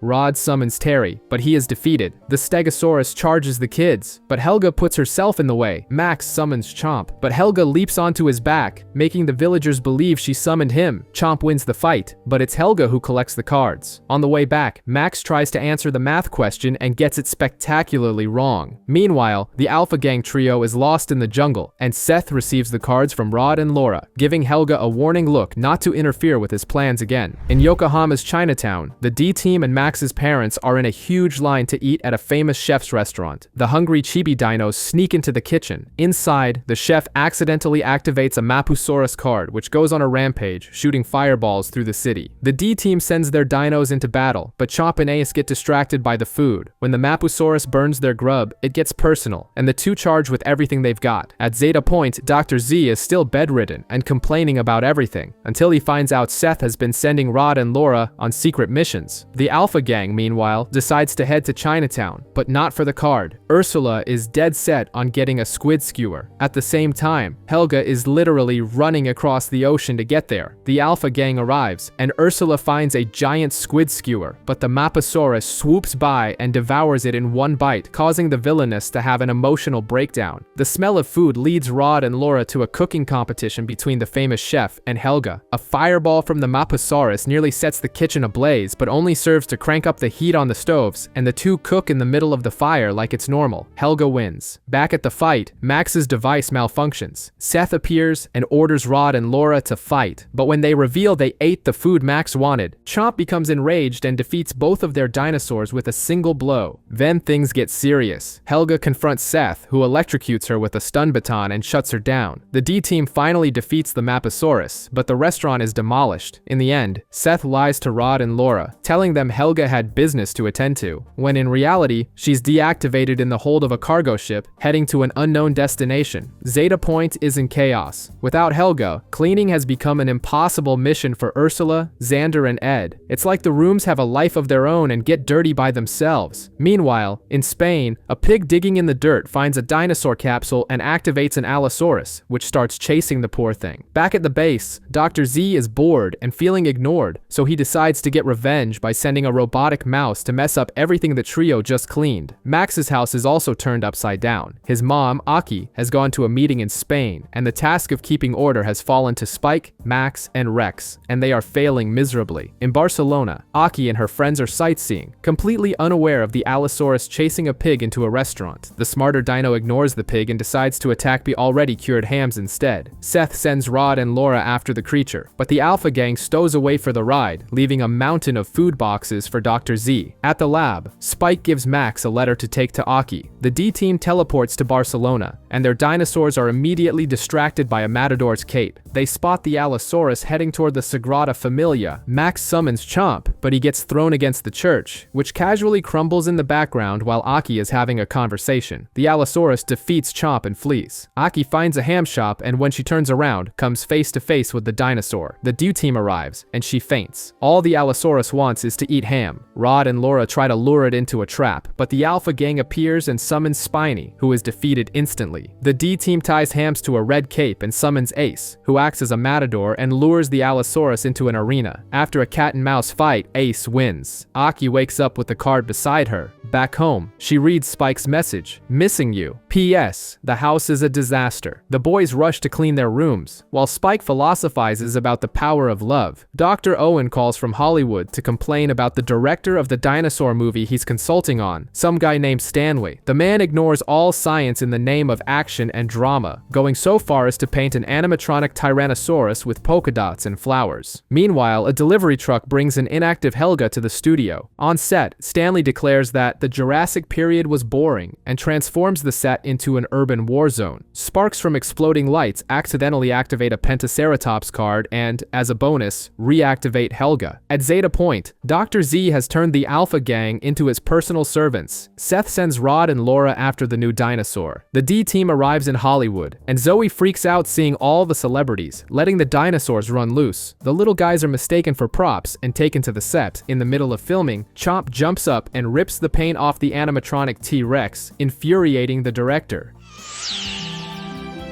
I'm smelling an Oscar corn while they watch them! Cut!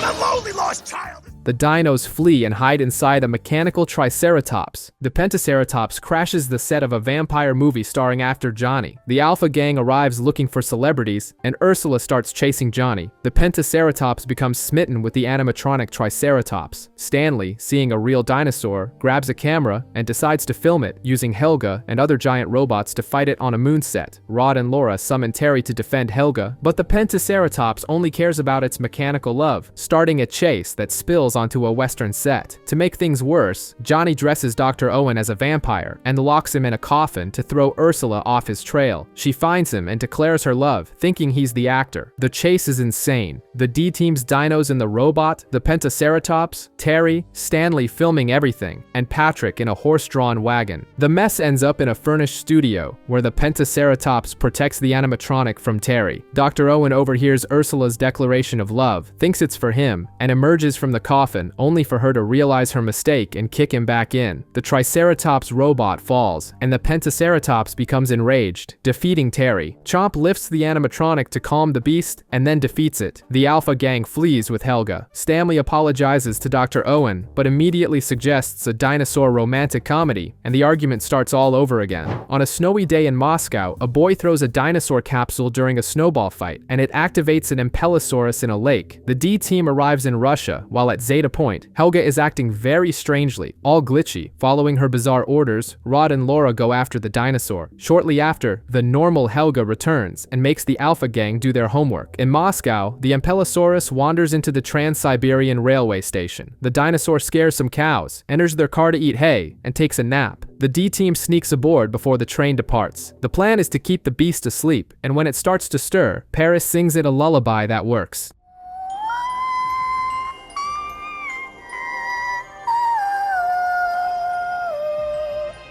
Phew, just in the nick of time, too.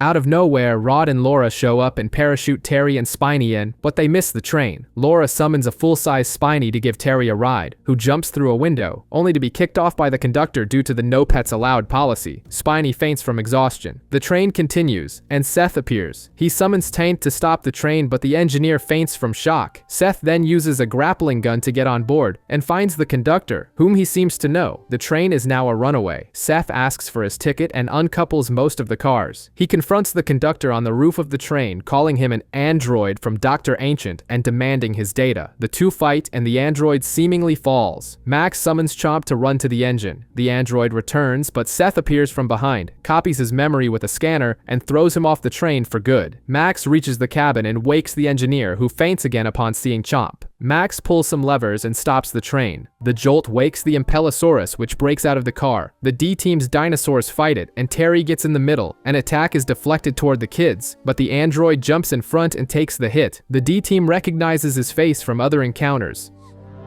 You guys, we've seen this man before. He's a robot!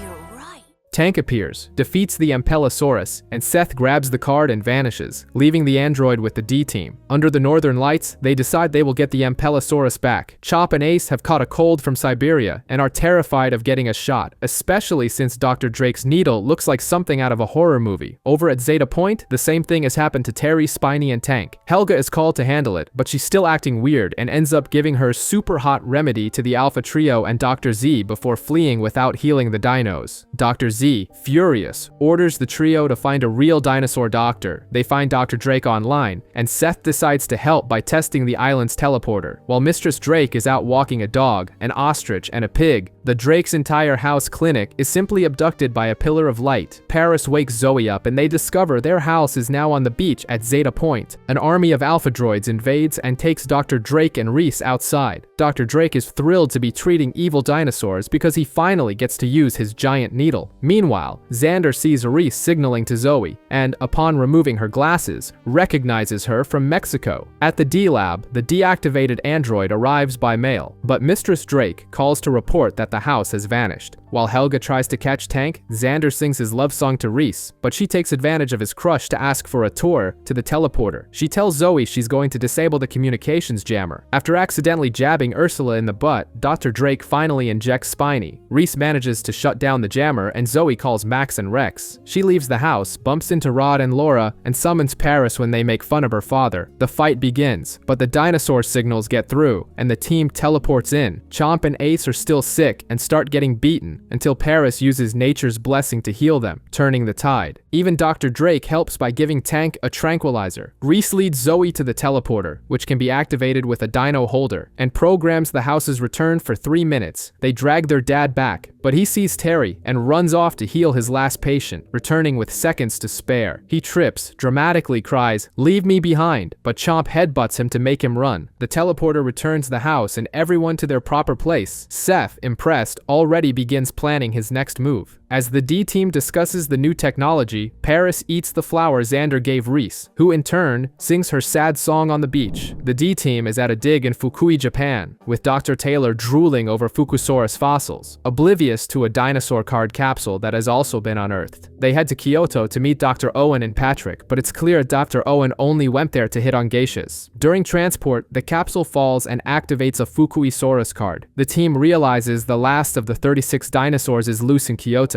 To make matters worse, the creature immediately starts by stealing a geisha's hairpin. Meanwhile, at Zeta Point, Helga is giving the Alpha Trio a math test while they're strapped to electric chairs. When the dinosaur signal appears, she's already teaching special relativity and announces poisonous mushrooms for dinner. Upon hearing the word geisha, Dr. Z, who had been bedridden, leaps out of bed, his back miraculously healed, and the entire gang departs for Kyoto. An apprentice geisha named Shino gets scolded and is advised to quit. The D team finds her crying, but the Fukisaurus appears, steals her turtle hairpin, and vanishes. Shino says it was a sign she's not cut out for it, but Max promises to get her hairpin back. Arriving by jet, Dr. Z throws the Alpha Trio out without parachutes and runs off after the geishas. Shino discovers that other geishas have also had items stolen. The Fukuisaurus then steals a golden bird ornament. Doctors Taylor and Owen realize the creature is like a magpie. It loves to collect shiny objects. Hearing this, Ursula disguises herself as a geisha to attract the dinosaur, but only attracts Dr. Owen, who starts chasing her. They run into the Fukuisaurus, and Dr. Owen distracts it by throwing Ursula's hairpin. The Alpha Gang sends in Spiny, but Ace joins the fight, and the Fukuisaurus escapes. Soon after, Tank attacks, but is quickly defeated. The team deduces its hiding place can only be the shiniest spot in Kyoto, the Golden Pavilion. Max sneaks in and finds Shino's hairpin while the Fukuisaurus sleeps on its pile of treasures, but Spiny attacks the building. Ace is stuck on the other side of the pond, afraid of the water, but the Fukuisaurus defeats Spiny on its own. Max returns the hairpin, but Shino, in a gesture of gratitude, gives it back to the dinosaur.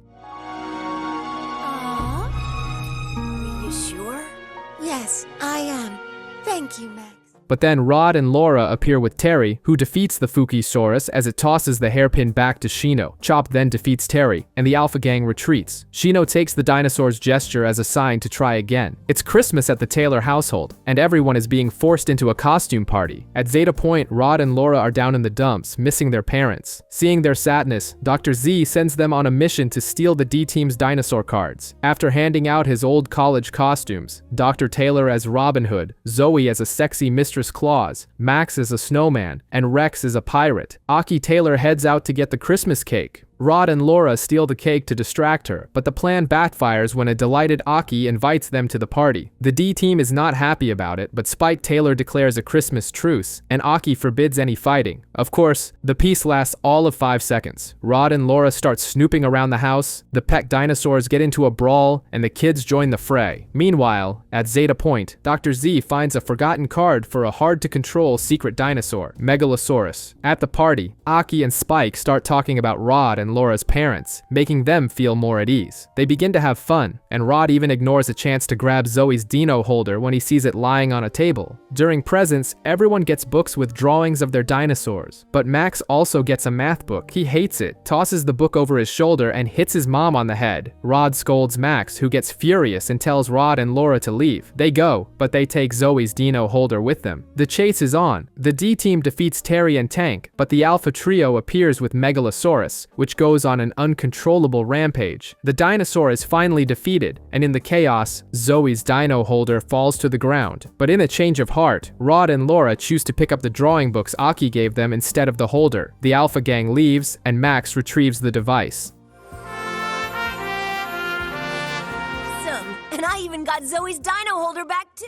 Max apologizes to his mom and promises to use the math book. Everyone heads back inside, but Dr. Taylor refuses to use his Robin Hood costume to steal a piece of cake for the boys, as they requested. At the D-Lab, the gang manages to fix the android, who introduces himself as Jonathan, and out of nowhere, starts assembling a Tyrannosaurus fossil like a jigsaw puzzle. His complexity makes the D-Team suspect he's connected to the Alpha Gang. To make things even weirder, Chomp bites his head and spins it around, revealing it was upside down the whole time. With a screw loose, or maybe an extra one, Jonathan says his memory was partially wiped but manages to identify Rex as Dr. Ancient with a retinal scan, only to forget what he said seconds later. Meanwhile, at Zeta Point, Syth has Terry test a new card, Fire Scorcher. The move is so powerful, it drains all the dinosaur's energy, returning him to his card completely wiped out. Syth notices Laura saw the experiment and blackmails her, saying that if she tells, the little scare could throw out her grandfather's back again. Laura then convinces Rod to take the poor, contorted Terry to Dr. Drake's clinic, pretending he's sick. Elsewhere, Alpha droids are raiding fossil sites. At the clinic, the D team arrives just in time, and Laura drops a bombshell. Syth threatened Dr. Z. The mention of Syth triggers a memory in Jonathan, who recognizes the name, grabs the Alpha jet, and takes off. Syth's droids deliver a perfect T-Rex skeleton, but the moment is interrupted. Dr. Z admits that Helga, the robotic housekeeper, is a do-it-yourself kit he bought online and has no idea how to fix. Syth arrives, plays dumb about Rod and Laura's disappearance, and distracts Dr. Z with a new development, until an alarm sounds. Jonathan has breached the base. He plows through the droids and confronts the Alpha Gang, gunning for Syth, but they sick Spiny on him, who barely tickles him. From the D-Lab, Rod hacks into Zeta Point and gets a signal to teleport himself and the D-Team. They arrive and reveal everything about Syth's secret plans, catching him red-handed trying to deactivate Helga. Cornered, Syth reveals he only wants pure research, not Dr. Z's crazy dreams of becoming the Dinosaur King. He throws it in Dr. Z's face that working with him would have landed him in the same situation as Dr. Ancient. The Alpha Gang attacks, but Syth summons his forcibly evolved Saurophaganax and wipes the floor with them. The D-Team tries to fight back, but is also defeated in a single blow. Jonathan saves Rex from the final attack, calling him Master. In the confusion, Rex's dino holder falls, and as Max and Zoe escape, the entire island begins to shake, revealing itself to be a gigantic flying ship. The island's lifting up! That whole island has turned into some kind of spacecraft. The massive ship takes off, shedding its island disguise, while the Alpha Gang tries to confront Syth, only to fall into a trash compactor trap, Star Wars style. Back at the D-Lab, it's story time. Jonathan, his memory returning, explains everything. He, Rex, and the Alpha Gang are from the future, the year 2126. Rex's parents, paleontologists Dr. Ancient and Dr. Cretaceous, discovered the stones that now power the dino holders. These stones contain the spirits of dinosaurs asking for help. With this, they created a time machine, Zeta Point, and traveled to the age of dinosaurs to save them from extinction. On board were Rex's parents, Jonathan, the assistant Syth, and the Alpha Gang as researchers. In the past, they began turning the dinosaurs into cards. The problem was, Dr. Z found it more fun to create move cards and make the creatures fight, dreaming of becoming the Dinosaur King. Because of this, the rescue plan was delayed. To make matters worse, Syth sabotaged the time machine, trapping everyone there. Due to the delay, Rex was born in the Cretaceous period. When the ship was repaired, Dr. Z ejected Rex's parents into the time vortex. Jonathan tried to protect baby Rex from Syth, but a jolt caused Dr. Z to slam into the control panel, shattering the stone tablet into 7 pieces and scattering everyone across different eras. Jonathan ended up in the past and lost his memory. Baby Rex appeared in the museum 12 years ago, and the ship crashed in the Pacific shortly before the series began, spreading the dinosaur cards across the world. Laura adds that Syth was always a weird guy, conducting genetic research that Rex's father considered immoral. Back on the ship, Syth revives his Tyrannosaurus skeleton. The Alpha Gang, having escaped the trash, confronts him again, but his Saurophaganax defeats them easily.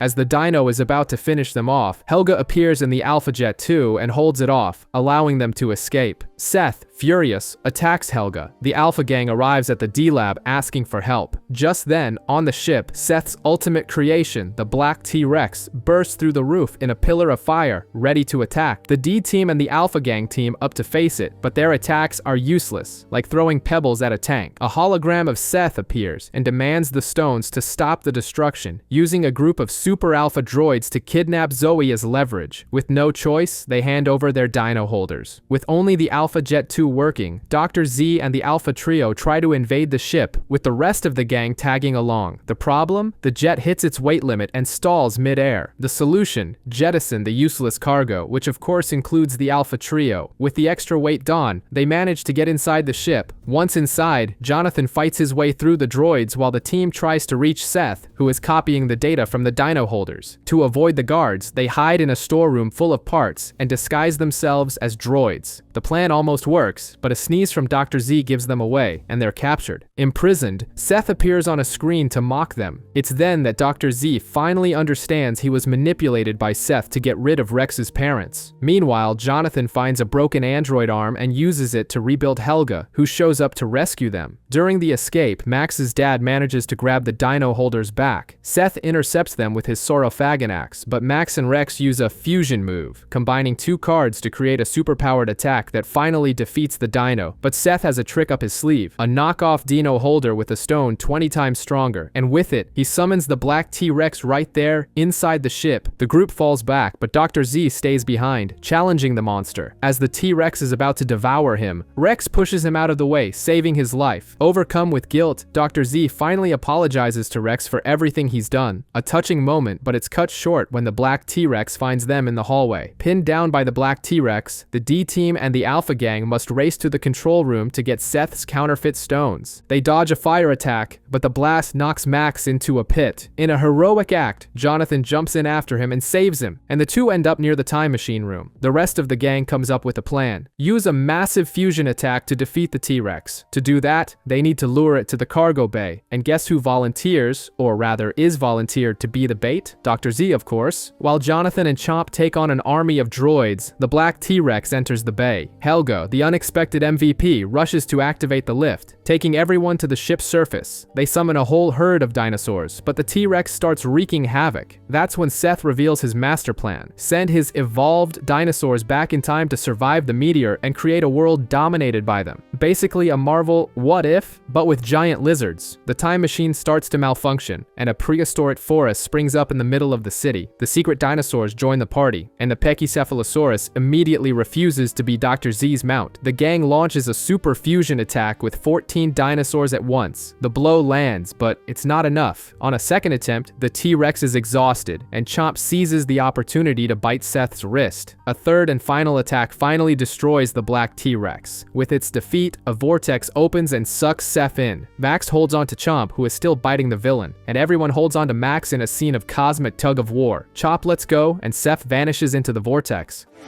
I love dinosaurs, but even I don't want to see a world full of ones that you created! You ever!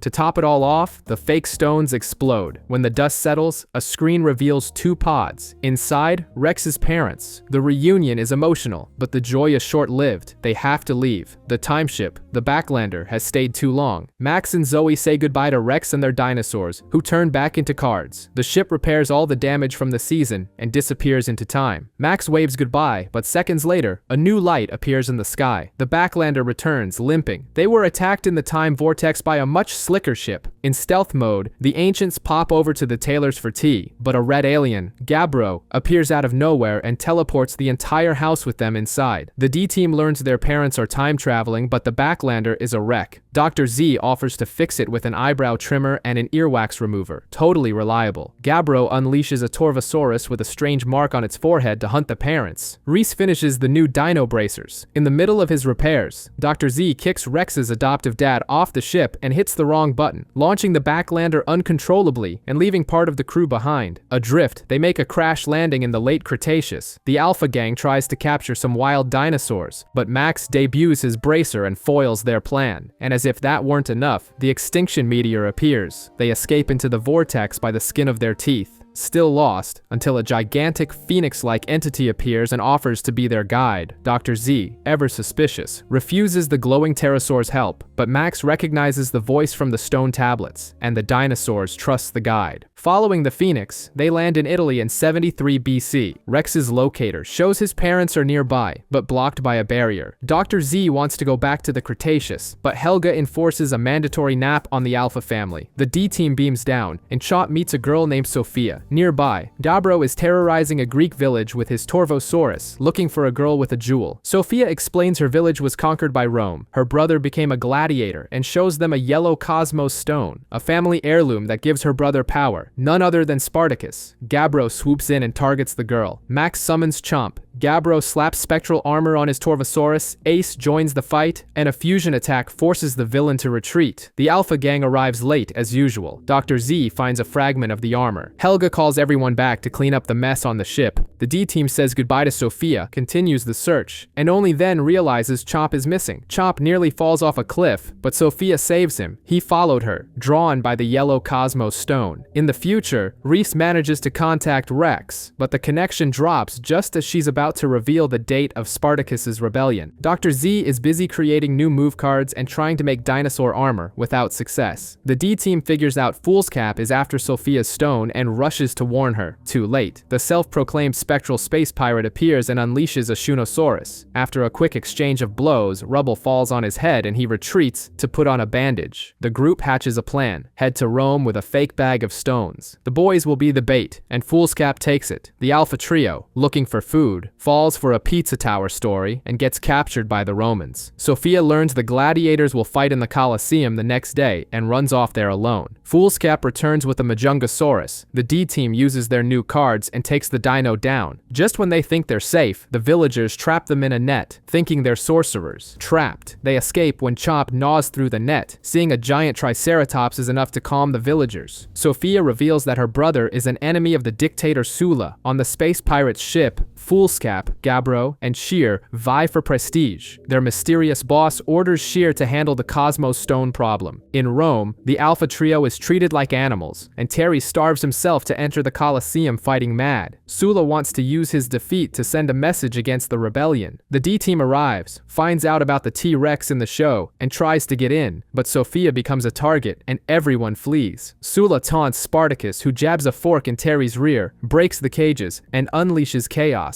Max has Chomp turn Terry back into a card. Zoe calls Ursula Old Lady, which activates her rage mode and she takes down the guards. Spartacus escapes with Sophia, but Sula corners them and threatens the girl. He surrenders. Max pulls Sophia to safety, and the team flees, only to run into a dead end with the Roman army closing in. At the last second, the wall explodes and a young Tyrannosaurus appears. In the confusion, the group escapes, but Sheer kidnaps Sophia and equips her dino with armor before retreating. On the ship, she interrogates the girl by throwing swords at her until she gets a confession. Spartacus has the Cosmos Stone. The Alpha Trio, recaptured after trying to steal pizza from a cat, is forced to summon a dinosaur to fight Spartacus in the Colosseum, and they choose Spiny. Spartacus fits the stone into his sword, turning it into an energy blade, and defeats Spiny in a single strike. Sheer unleashes the young Tyrannosaurus. The blade can't pierce the armor, and Spartacus is cornered. The D-Team arrives, and at the climax, Dr. Z teleports in with his new invention, element boosters. He trips, the case falls. Max activates the yellow booster, and Chomp receives the Dinotector, complete with an ultimate move that takes down the young Tyrannosaurus. Ultimate Thunder!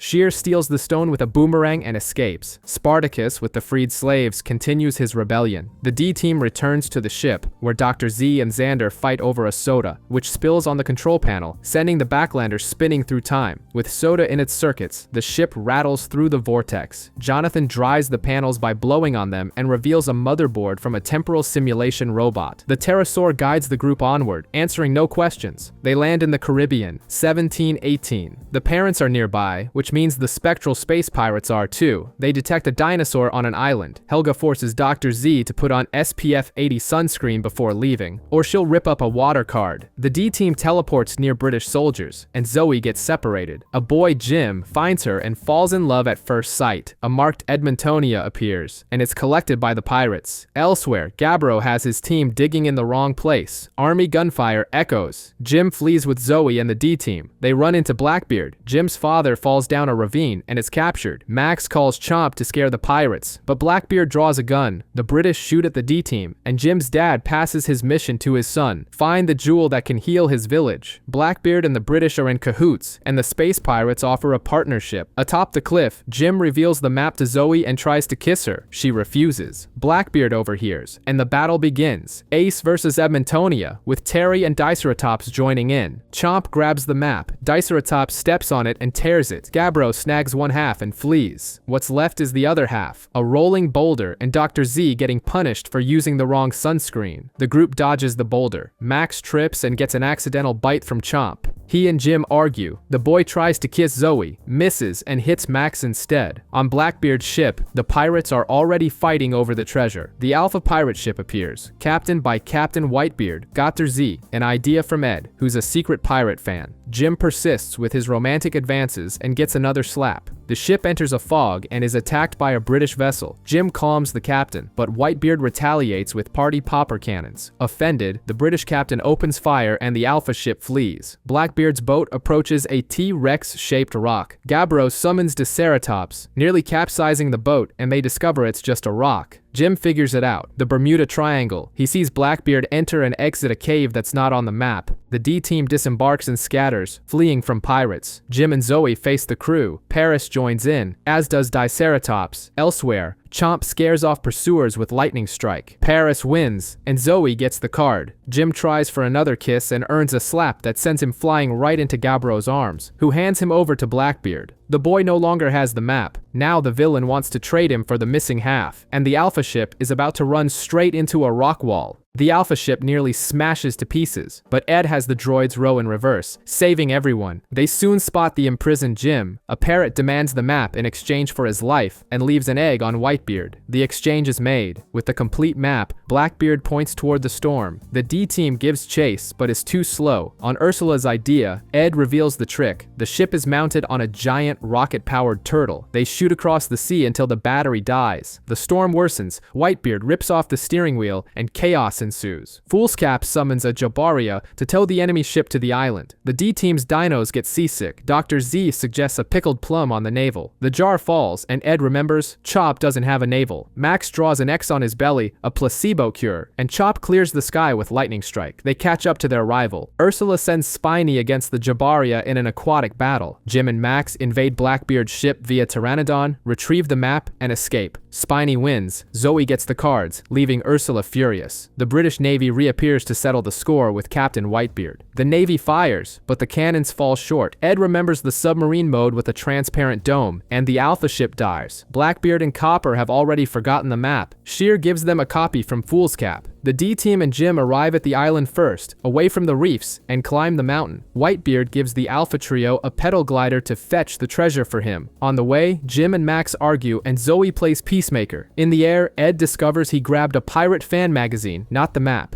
Ursula's kick breaks the glider. On the wrong cliff, Sheer appears with a Megaraptor. Jim sees Blackbeard's ship enter a cave off the map and sneaks aboard. Whirlpools surround the island as it sinks. The ships are sucked into a cave. Jim is discovered and fires a cannon at the wall, catapulting both vessels to a peak and then down a riverslide to a waterfall. Blackbeard's ship is destroyed. The Alpha ship activates its dome and is saved. With the island submerged, Jim nearly gives up, until Rex notices the back of the wet map showing through. The combined image reveals the half-sunken island. They find the X, but Sheer gets there first. Jim finds the jewel, a blue version of the Cosmos Stone, and she steals the chest with a boomerang. Blackbeard and Copper are arrested by the Navy. Jim's father, now free, appears on the ship and says he has a clue to another healing jewel. As they part, Zoe gives Jim a kiss on the cheek. Back in the vortex, Zoe teases Max. He hits a panel, breaks a lever, and the ship starts a shutdown countdown. With 30 seconds on the clock, Jonathan discovers the real problem. Dr. Z is seasick and drooling on the control panel. He stabilizes the system. In China, 636 AD,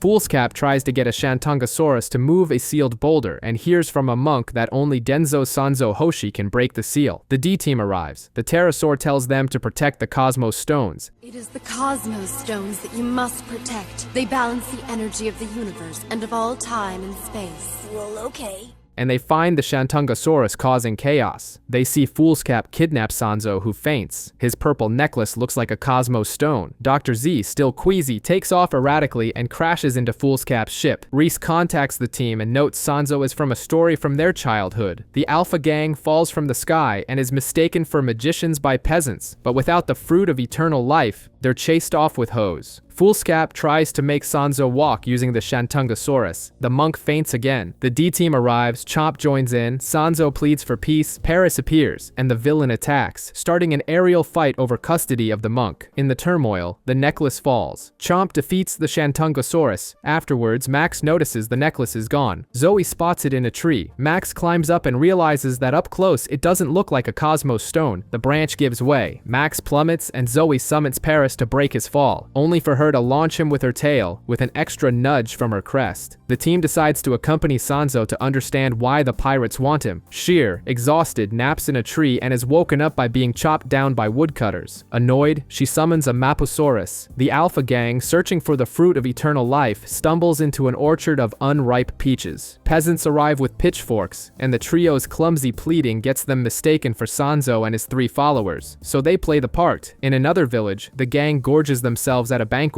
and the elder asks the holy man for rain. Meanwhile, the D-team, with Sanzo riding Chomp, arrives at a village building walls. Demons from Fire Mountain, Lady Tessin, and the Bull King have escaped from their statues. They realize the demon is Sheer and offer to help. Sanzo insists on the peaceful path and disappears at dawn. At the mountain, he tries to solve things with chanting. Sheer unleashes the Mapusaurus. The monk faints and is dangled over a lava pit. Max tries to play Sun Wukong, misses and hits his own neck with a branch, and summons Chomp. The volcano erupts. Chomp digs a channel and diverts the lava. Ace disperses the flow near the village, and Paris covers the crater with plants. Sanzo, interrupting his prayers, believes he and the villagers saved the day, while the D-team keeps the secret. In parallel, Ursula finds water, hits a lava vein, and flees from angry peasants. As the D-team and Sanzo depart, a stampede of cattle barrels toward them, heralding the next disaster. In the desert, a cattle delivery service screeches to a halt in front of the D-team and unloads supplies like a rural food delivery app. Even so, Max wants to conserve energy, while the monk Sanzo, ever serene, gives his rice ball to a hungry child, who returns with 21 more. On the road, a traveler with a stuck cart whips his donkey. Sanzo takes pity and starts pushing, dragging the D-team along with him. The gang starts comparing themselves to the Journey to the West. Rex becomes Sandy, and Zoe, thoroughly annoyed, ends up as Pigsy. In another village, the Alpha Gang is running a fake monk scam. Dr. Z, dressed as Sanzo Hoshi, goes all out at the free banquet, but Gabriel of the Space Pirates falls for the charade and kidnaps the monk. Ursula tries to stop him with Spiny and gets beaten. The D-team arrives at the village, figures it all out, and heads up the mountain. Gabriel wants Sanzo to move a giant boulder to reveal a Cosmos stone. Dr. Z stalls, is unmasked, and left dangling by his clothes. The real Sanzo, who was quietly following the group, appears just as Max calls Chomp to fight an Ankylosaurus. In the middle of the fight, the monk realizes he's only in the way and vanishes from the battlefield. Gabriel's dinosaur falls, the pirate retreats, and the D-team sets off to find the lost monk. Zoe wanders off a bit and falls off a cliff. The scare lasts a second. Zoe fell off a 5-foot cliff. She finds Sanzo's trail, but Gabriel gets there first, captures the real monk, and takes him to the mountaintop. There, Sanzo demands they free Dr. Z before doing anything, and by some miracle, the old man wriggles free and tumbles down the hill. The full pirate trio appears and pressures Sanzo. Sheer plays dirty and promises to free the D-team's parents if the monk moves the rock with his chance. The Alpha Gang, tricked by a farmer, is picking peaches until they decide to climb the hill. Ed has Tank dig a tunnel, but the dinosaur senses the energy of a purple Cosmos stone and goes berserk, digging straight up and dislodging the very rock Sanzo was supposed to move. The pirates break their promise and enter the newly opened cave, with the D-team right behind them. Inside, the fight heats up. Zoe makes a dash for the Cosmos stone, but Foolscap steals it with an Indiana Jones-style whip. The Alpha Gang regains control of Tank and, joining forces with the D-team, takes down the pirates' dinosaurs. Still, the villains escape with the stone.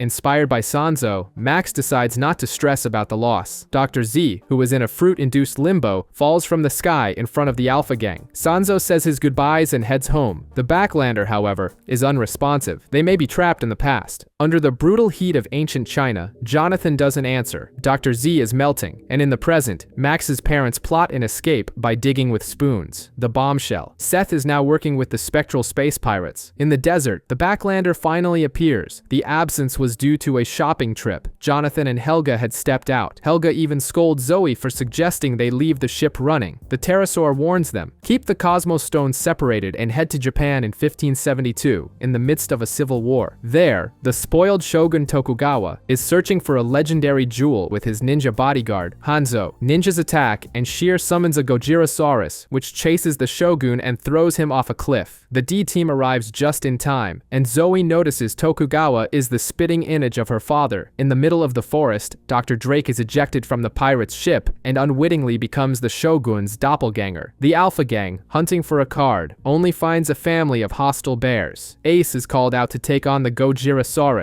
which ends up knocking Sheer out. The Kunoichis capture the villainous. Hanzo, noticing the resemblance, decides to use Dr. Drake as the shogun's double. The real Tokugawa, unharmed, pretends to help the D-team find the jewel, but plans to betray them. Suddenly he falls, screaming in pain. The venom was just a harmless lizard, but the shogun faints anyway. Hanzo takes Dr. Drake, disguised as the shogun, to the palace, warning him, stay in character or become mob food. The real Tokugawa, with the D-team, is offended when Zoe offers a random towel instead of the royal one. Max and Rex find both tacky and stop him from drawing his sword over nothing. The Alpha team, busy licking honey from a beehive, is interrupted by Papa Bear. Ursula calls Tank, who ignores her, and their only option is to run. Near a waterfall, Tokugawa slips, scrapes his knee, and Zoe applies a band-aid, at which point he reveals his goal. The stone is to the west, hidden behind something that shines with 7 colors. The Yamata no Orochi's crescent moonstone. According to legend, a hero defeated an 8-headed monster and found the stone. The trio appears and pressures Sanzo. Sheer plays dirty and promises to free the D-team's parents if the monk moves the rock with his chance. The Alpha Gang, tricked by a farmer, is picking peaches until they decide to climb the hill. Ed has Tank dig a tunnel, but the dinosaur senses the energy of a Foolscap appears and kidnaps the shogun, digging straight up and dislodging the very rock Sanzo was supposed to move. The pirates break their promise and enter the newly opened cave, with the D-team right behind them. Inside, the fight heats up. Zoe makes a dash for the Cosmos Stone, but Foolscap steals it with an Indiana Jones-style whip. The Alpha Gang regains control of Tank and, joining forces with the D-team, takes down the pirates' dino. The centipede knocks Max into the water with the stone. Inspired by Sanzo, Max decides not to stress about the loss. Dr. Z, who is in a fruit-induced limbo, falls from the sky in front of the Alpha Gang. Sanzo says his goodbyes and heads home. The Backlander, however, is unresponsive. They may be trapped in the past. Under the brutal heat of ancient China, Jonathan doesn't answer. Dr. Z is met on the battlefield. Dr. Drake is shoved into armor and put in command of a battle doomed to fail, while Gabbro follows Hanzo through the forest. The bear chase continues. Terry is no help, and the groups run into each other. Terry's volcano burst causes a cave-in that traps Zoe, Tokugawa, and the bear cub.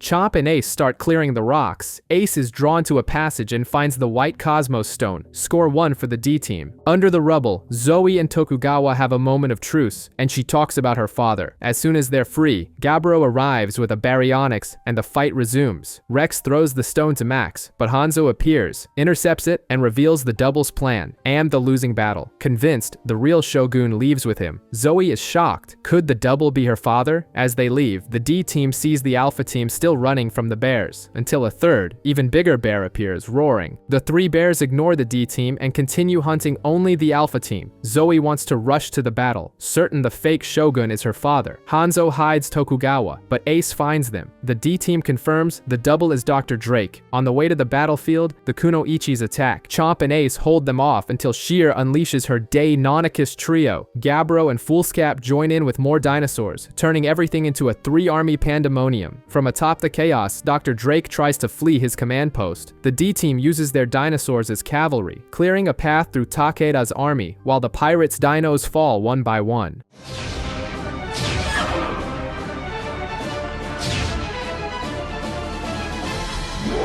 Sheer manages to take the stone from Hanzo, but is knocked out right after. The Kunoichis retreat, carrying her in the stone. Dr. Drake deserts the battle, quotes history to a lost general, and gallops back to the fortress, ordering the gates opened. Takeda suspects a trap, halts the offensive, and retreats when news arrives. While examining the Cosmos Stone, Takeda himself fainted, struck by a mysterious energy. Sheer recovers her memory, grabs the stone, and vanishes. The D-team finds only Dr. Drake's empty armor in the bathroom. He escaped through the window. In the forest, he spots the pirate ship and leaps inside to avoid being stranded in the past. From the ship, he yells that everyone is okay, breaking Zoe's heart. Tokugawa, for a moment, shows empathy and comforts her. The Alpha team ends the episode in a collective bear hug, literally, with the animals fast asleep. The Backlander rescues the D-team from Japan, while the pirates have already set sail. Dr. Z stalls. He's not leaving until the Alpha team is back. They almost escape the bears, but Ursula sneezes. The animals wake up and the teleporter arrives in the nick of time. Reese calls, and the pterosaur guides them to Persia in 757 AD, a land of merchants and thieves. Princess Zara's caravan is attacked by the 39 thieves. It was supposed to be 40, but one is sick and she is captured. Dr. Z, lying down for a weird brain-activating massage from the Alpha trio, decides he needs the Cosmos Stones. In the desert, Gabbro tries to break down a secret door with his Afrovenator and fails. The D-team arrives and Max, bold as brass, says, "Open sesame," and it works. Inside, there's endless treasure, a giant Isosaurus and Zara herself, who says she summoned the genie with a lamp. The problem? The genie swallowed the red Cosmos Stone. The Alpha trio arrives, eyeing the gold. Afrovenator takes down Spiny but falls to Ace. The genie sends Gabbro running, the cave collapses, and Ace saves Zara, who thanks Rex with a kiss. The boy blue screens. Max spots Ursula's hand in the rubble and blurts out, "It's the old lady!" making her so furious she hands the Alpha trio over to the thieves. The journey continues, and on the horizon, a giant sand cyclone. The cyclone tears through everything. Max is thrown off Genie and saved by Chomp, who bites down on the dinosaur's tail until the dust settles. Zara fears that Minister Rashid is a traitor, and that the stone is in the palace. In space, Max's parents finish a stone locator for Spectre, who sends Foolscap after the signal. Under the scorching sun, Rex is still smitten with the princess, much to Zoe's growing annoyance. The 39 thieves reappear and force the Alpha Gang to fight for them. In the chaos, Chomp saves Zara and Max gets a kiss. Max and Zoe freeze, confused by the mood in the air. Meanwhile, Max's parents execute an escape plan using Gel Jark guards distracted by baseball and teleport to the desert. At night, Max and Rex argue over Zara. Rex admits he likes her. Max almost does too, but instead points to the stars, the same ones his parents are watching before being surrounded by Gel Jarks. At dawn, Foolscap attacks the camp, thinking they have the stone. He's quickly defeated and flees without his dinosaurs. No one notices that Genie swallowed the stone. Suddenly, Genie stops. Max gets down to see what's wrong and sinks into quicksand. Max sinks, but Genie saves him by biting down and pulling him out. They arrive in the city, now the HQ of the 40 Thieves, with Zara's wanted posters plastered everywhere. Ursula appears, whining that they've become employees of the Thieves, and that the Sultan and Dr. Z are imprisoned. She suggests turning over the princess to save the two, but Rex explodes and blurts out his crush. On the pirate ship, Genie spits out the stone. The detector beeps. He swallows it again, and Spectre smashes the device in a fit of rage. Using trinkets from the treasure, Zoe buys food. In the square, a vendor of magic lamps tries to peddle his scams. When a guard exposes Zara, the vendor falls for her on the spot. Surrounded, they accept his help to a secret passage. It's a trap. His partner betrays everyone. Sheer appears, seeking the stone, and summons Alexovosaurus, but the D-team wins and captures her dinosaur. Annoyed that Rex only thinks about Zara, Zoe walks off. Max follows, just as Sheer emerges from the sand and hurls her sharp boomerang straight at Max. The boomerang slices through the air. Max dodges and Sheer goes after Zara. Out of nowhere, Aladdin appears and tackles her, but the 39 thieves arrive and the makeshift hero is captured while the D-team escapes. On the ship, Sheer, furious about losing the Lexovosaurus card, demands another. Syth suggests capturing an Isosaurus roaming nearby. The D-team finds Genie buried under rubble and blames Aladdin for the ambush. Only Zara defends him, locked up. Aladdin despairs at Dr. Z's screams from the next cell. Up above, the Alpha Gang plots to rescue their own Alpha scanners. Xander retrieves the devices, and Ursula finds a red gem on the wall, swearing it's the Cosmos Stone. They get caught, but agree to fight Genie in exchange for the jewel. Genie appears. The fight begins, and Sheer arrives, firing a pink beam that gives the dinosaur spectral armor, which sends Zara flying.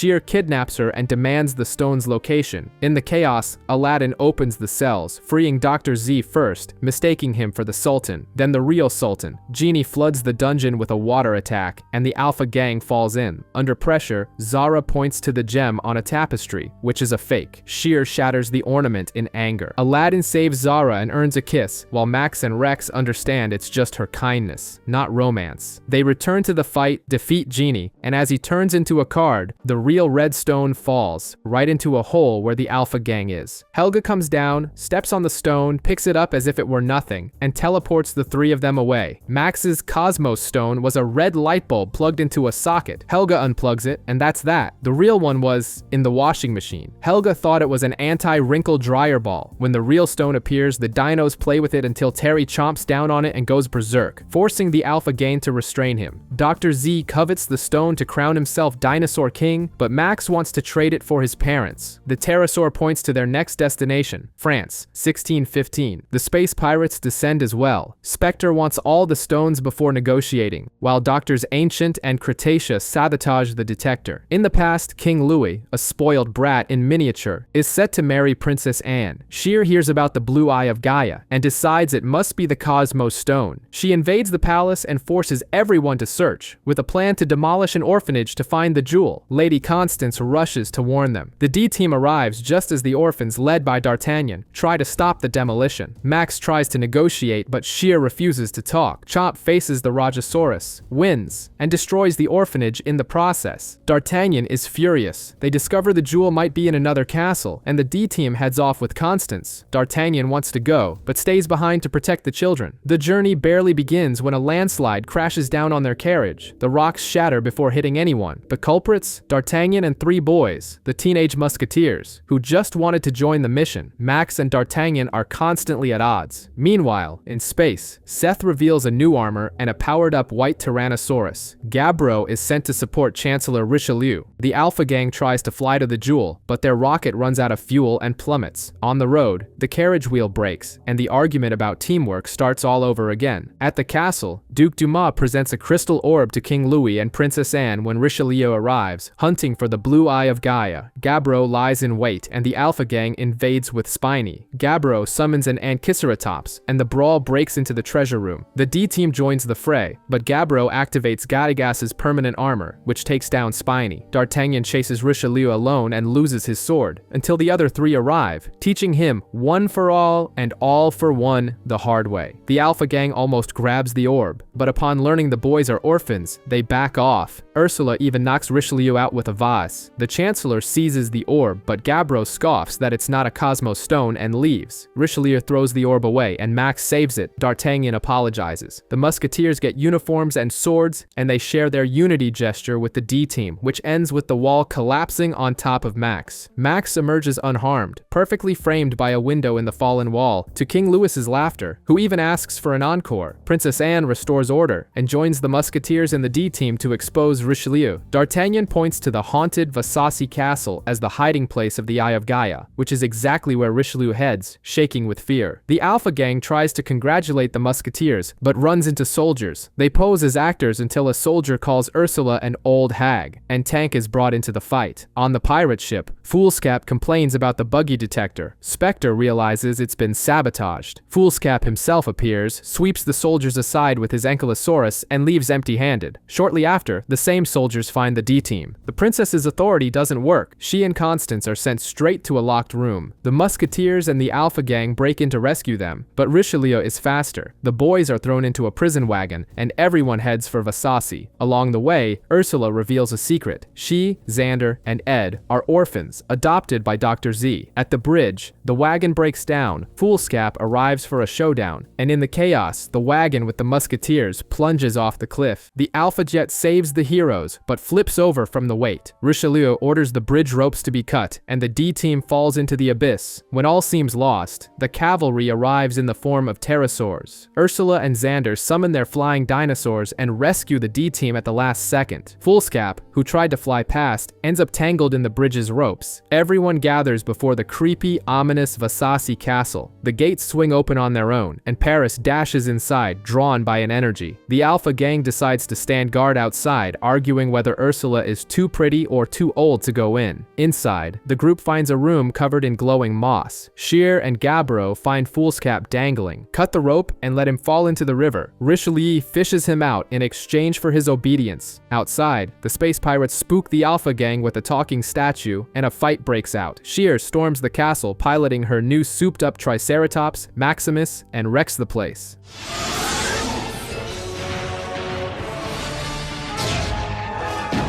Zoe spots the green Cosmos Stone in a statue's eye and devises a plan. While the Musketeers and Ursula distract Sheer, Zoe guides Paris to the stone. Constance and Anne hold the villain back, and Paris swallows the jewel, gaining an absurd power-up. Thus turbocharged, Paris defeats Maximus effortlessly. Outside, Gygas falls too, but the power goes to her head, and Paris nearly goes wild, getting recalled before she can hurt her friends. Max runs to get the stone, but is surrounded by Richelieu's soldiers. Then King Louis reappears and orders them to stop. He doesn't want to rule Europe, just France's sweets. He ignores his mother and hands the Cosmos Stone to the D-Team. Time to go, but their communicators are failing, and the wall explodes. The space pirates smash into the castle with 3 dinosaurs. The fight barely starts before the Backlander pulls everyone out of the castle. A last-minute rescue. The communication issue turns out to be dust in their dino holders. While Spectre flips out at his crew, the D-Team's parents hack the system. The D-Team tries to negotiate 2 Cosmos Stones in exchange for their parents. Spectre stalls, talking about Brontekin's dental plan, and reveals it's all a trap to track the Backlander. Bombarded, they make an emergency landing in the Jurassic period. From another ship emerges Syth, who collapses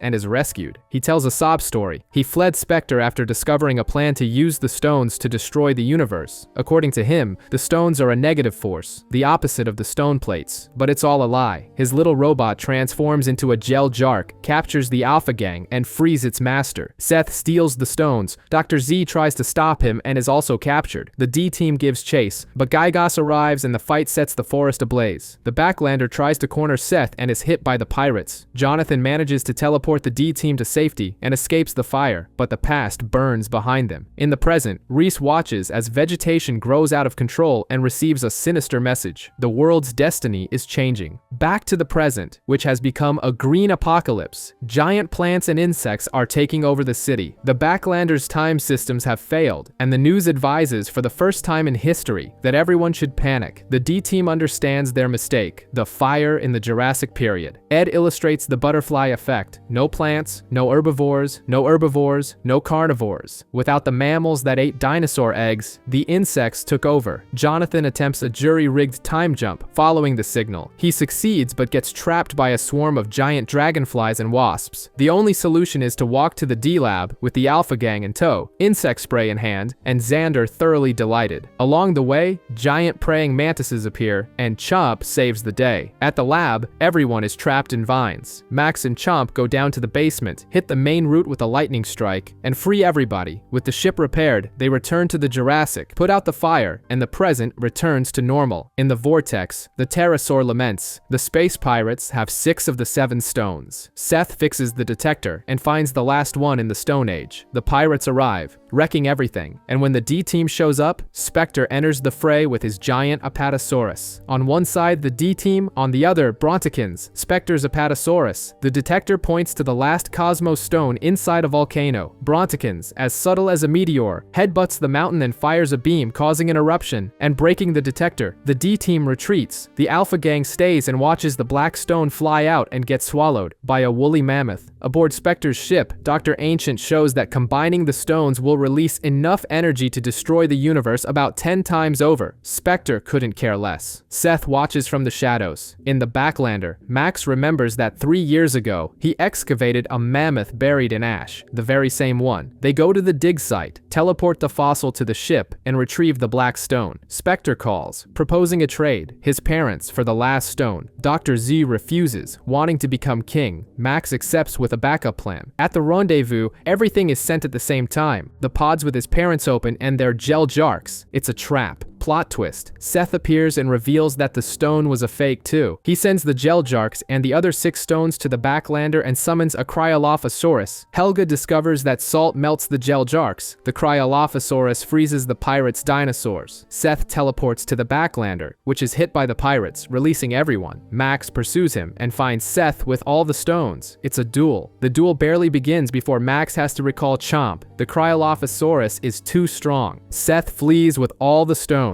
In the Backlander, Helga and the Alpha Gang wipe out the Geljarks with salt. The D-Team's parents are fine, and making milkshakes in the middle of the chaos. Dr. Z gives Max a new move card, Final Thunder. With it, Chomp defeats the Cryolophosaurus, but both Syth and the card vanish. He escapes with the black stone. Shortly after, Spectre offers another trade, the 6 stones for the parents. They agree, but the parents refuse the trade and send a paper airplane with recipes for milkshakes, apple pie, and cookies. It seems random, but it clicks for Jonathan. In the present, Syth invades the D-Lab, captures Reese, and demands the 6 stones. Ignoring the pterosaur's warning, the D-Team travels to the present, right into the trap. Syth reveals his plan. He doesn't want to destroy the universe, but reboot it and become its new administrator. A Geljark steals the stones, and the Backlander goes down. The space pirates arrive, guns blazing, destroy the D-Lab, and Spectre finally gets all 7 stones. He fuses them.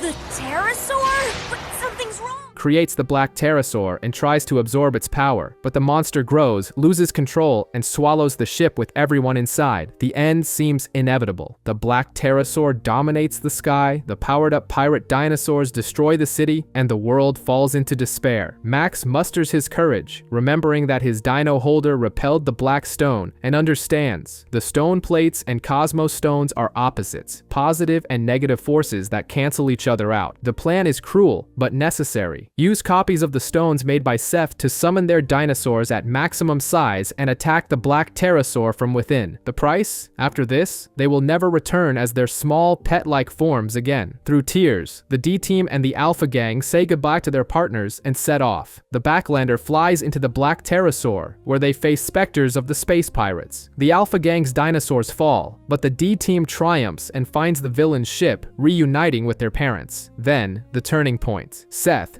seeking redemption, steals the Backlander and decides to sacrifice everything to destroy the stones once and for all. He launches the ship, loaded with the stone plates, into the heart of the black pterosaur. The explosion cleanses the sky, erasing both the cosmos stones and the stone plates. Faster!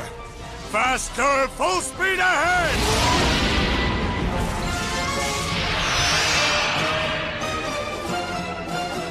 Syth survives, injured but alive. With the crisis over, the city rebuilds. Dr. Z lives out his Dinosaur King fantasy, and the hardest farewell arrives. Rex and his family must return to the future, and there's only enough energy for one last time trip. Max, Zoe, and Rex promise to never forget each other in a heartbreaking goodbye. The space pirates are left adrift in space, crammed into an escape pod, with Spectre singing terribly, a fitting end for those who nearly destroyed the universe.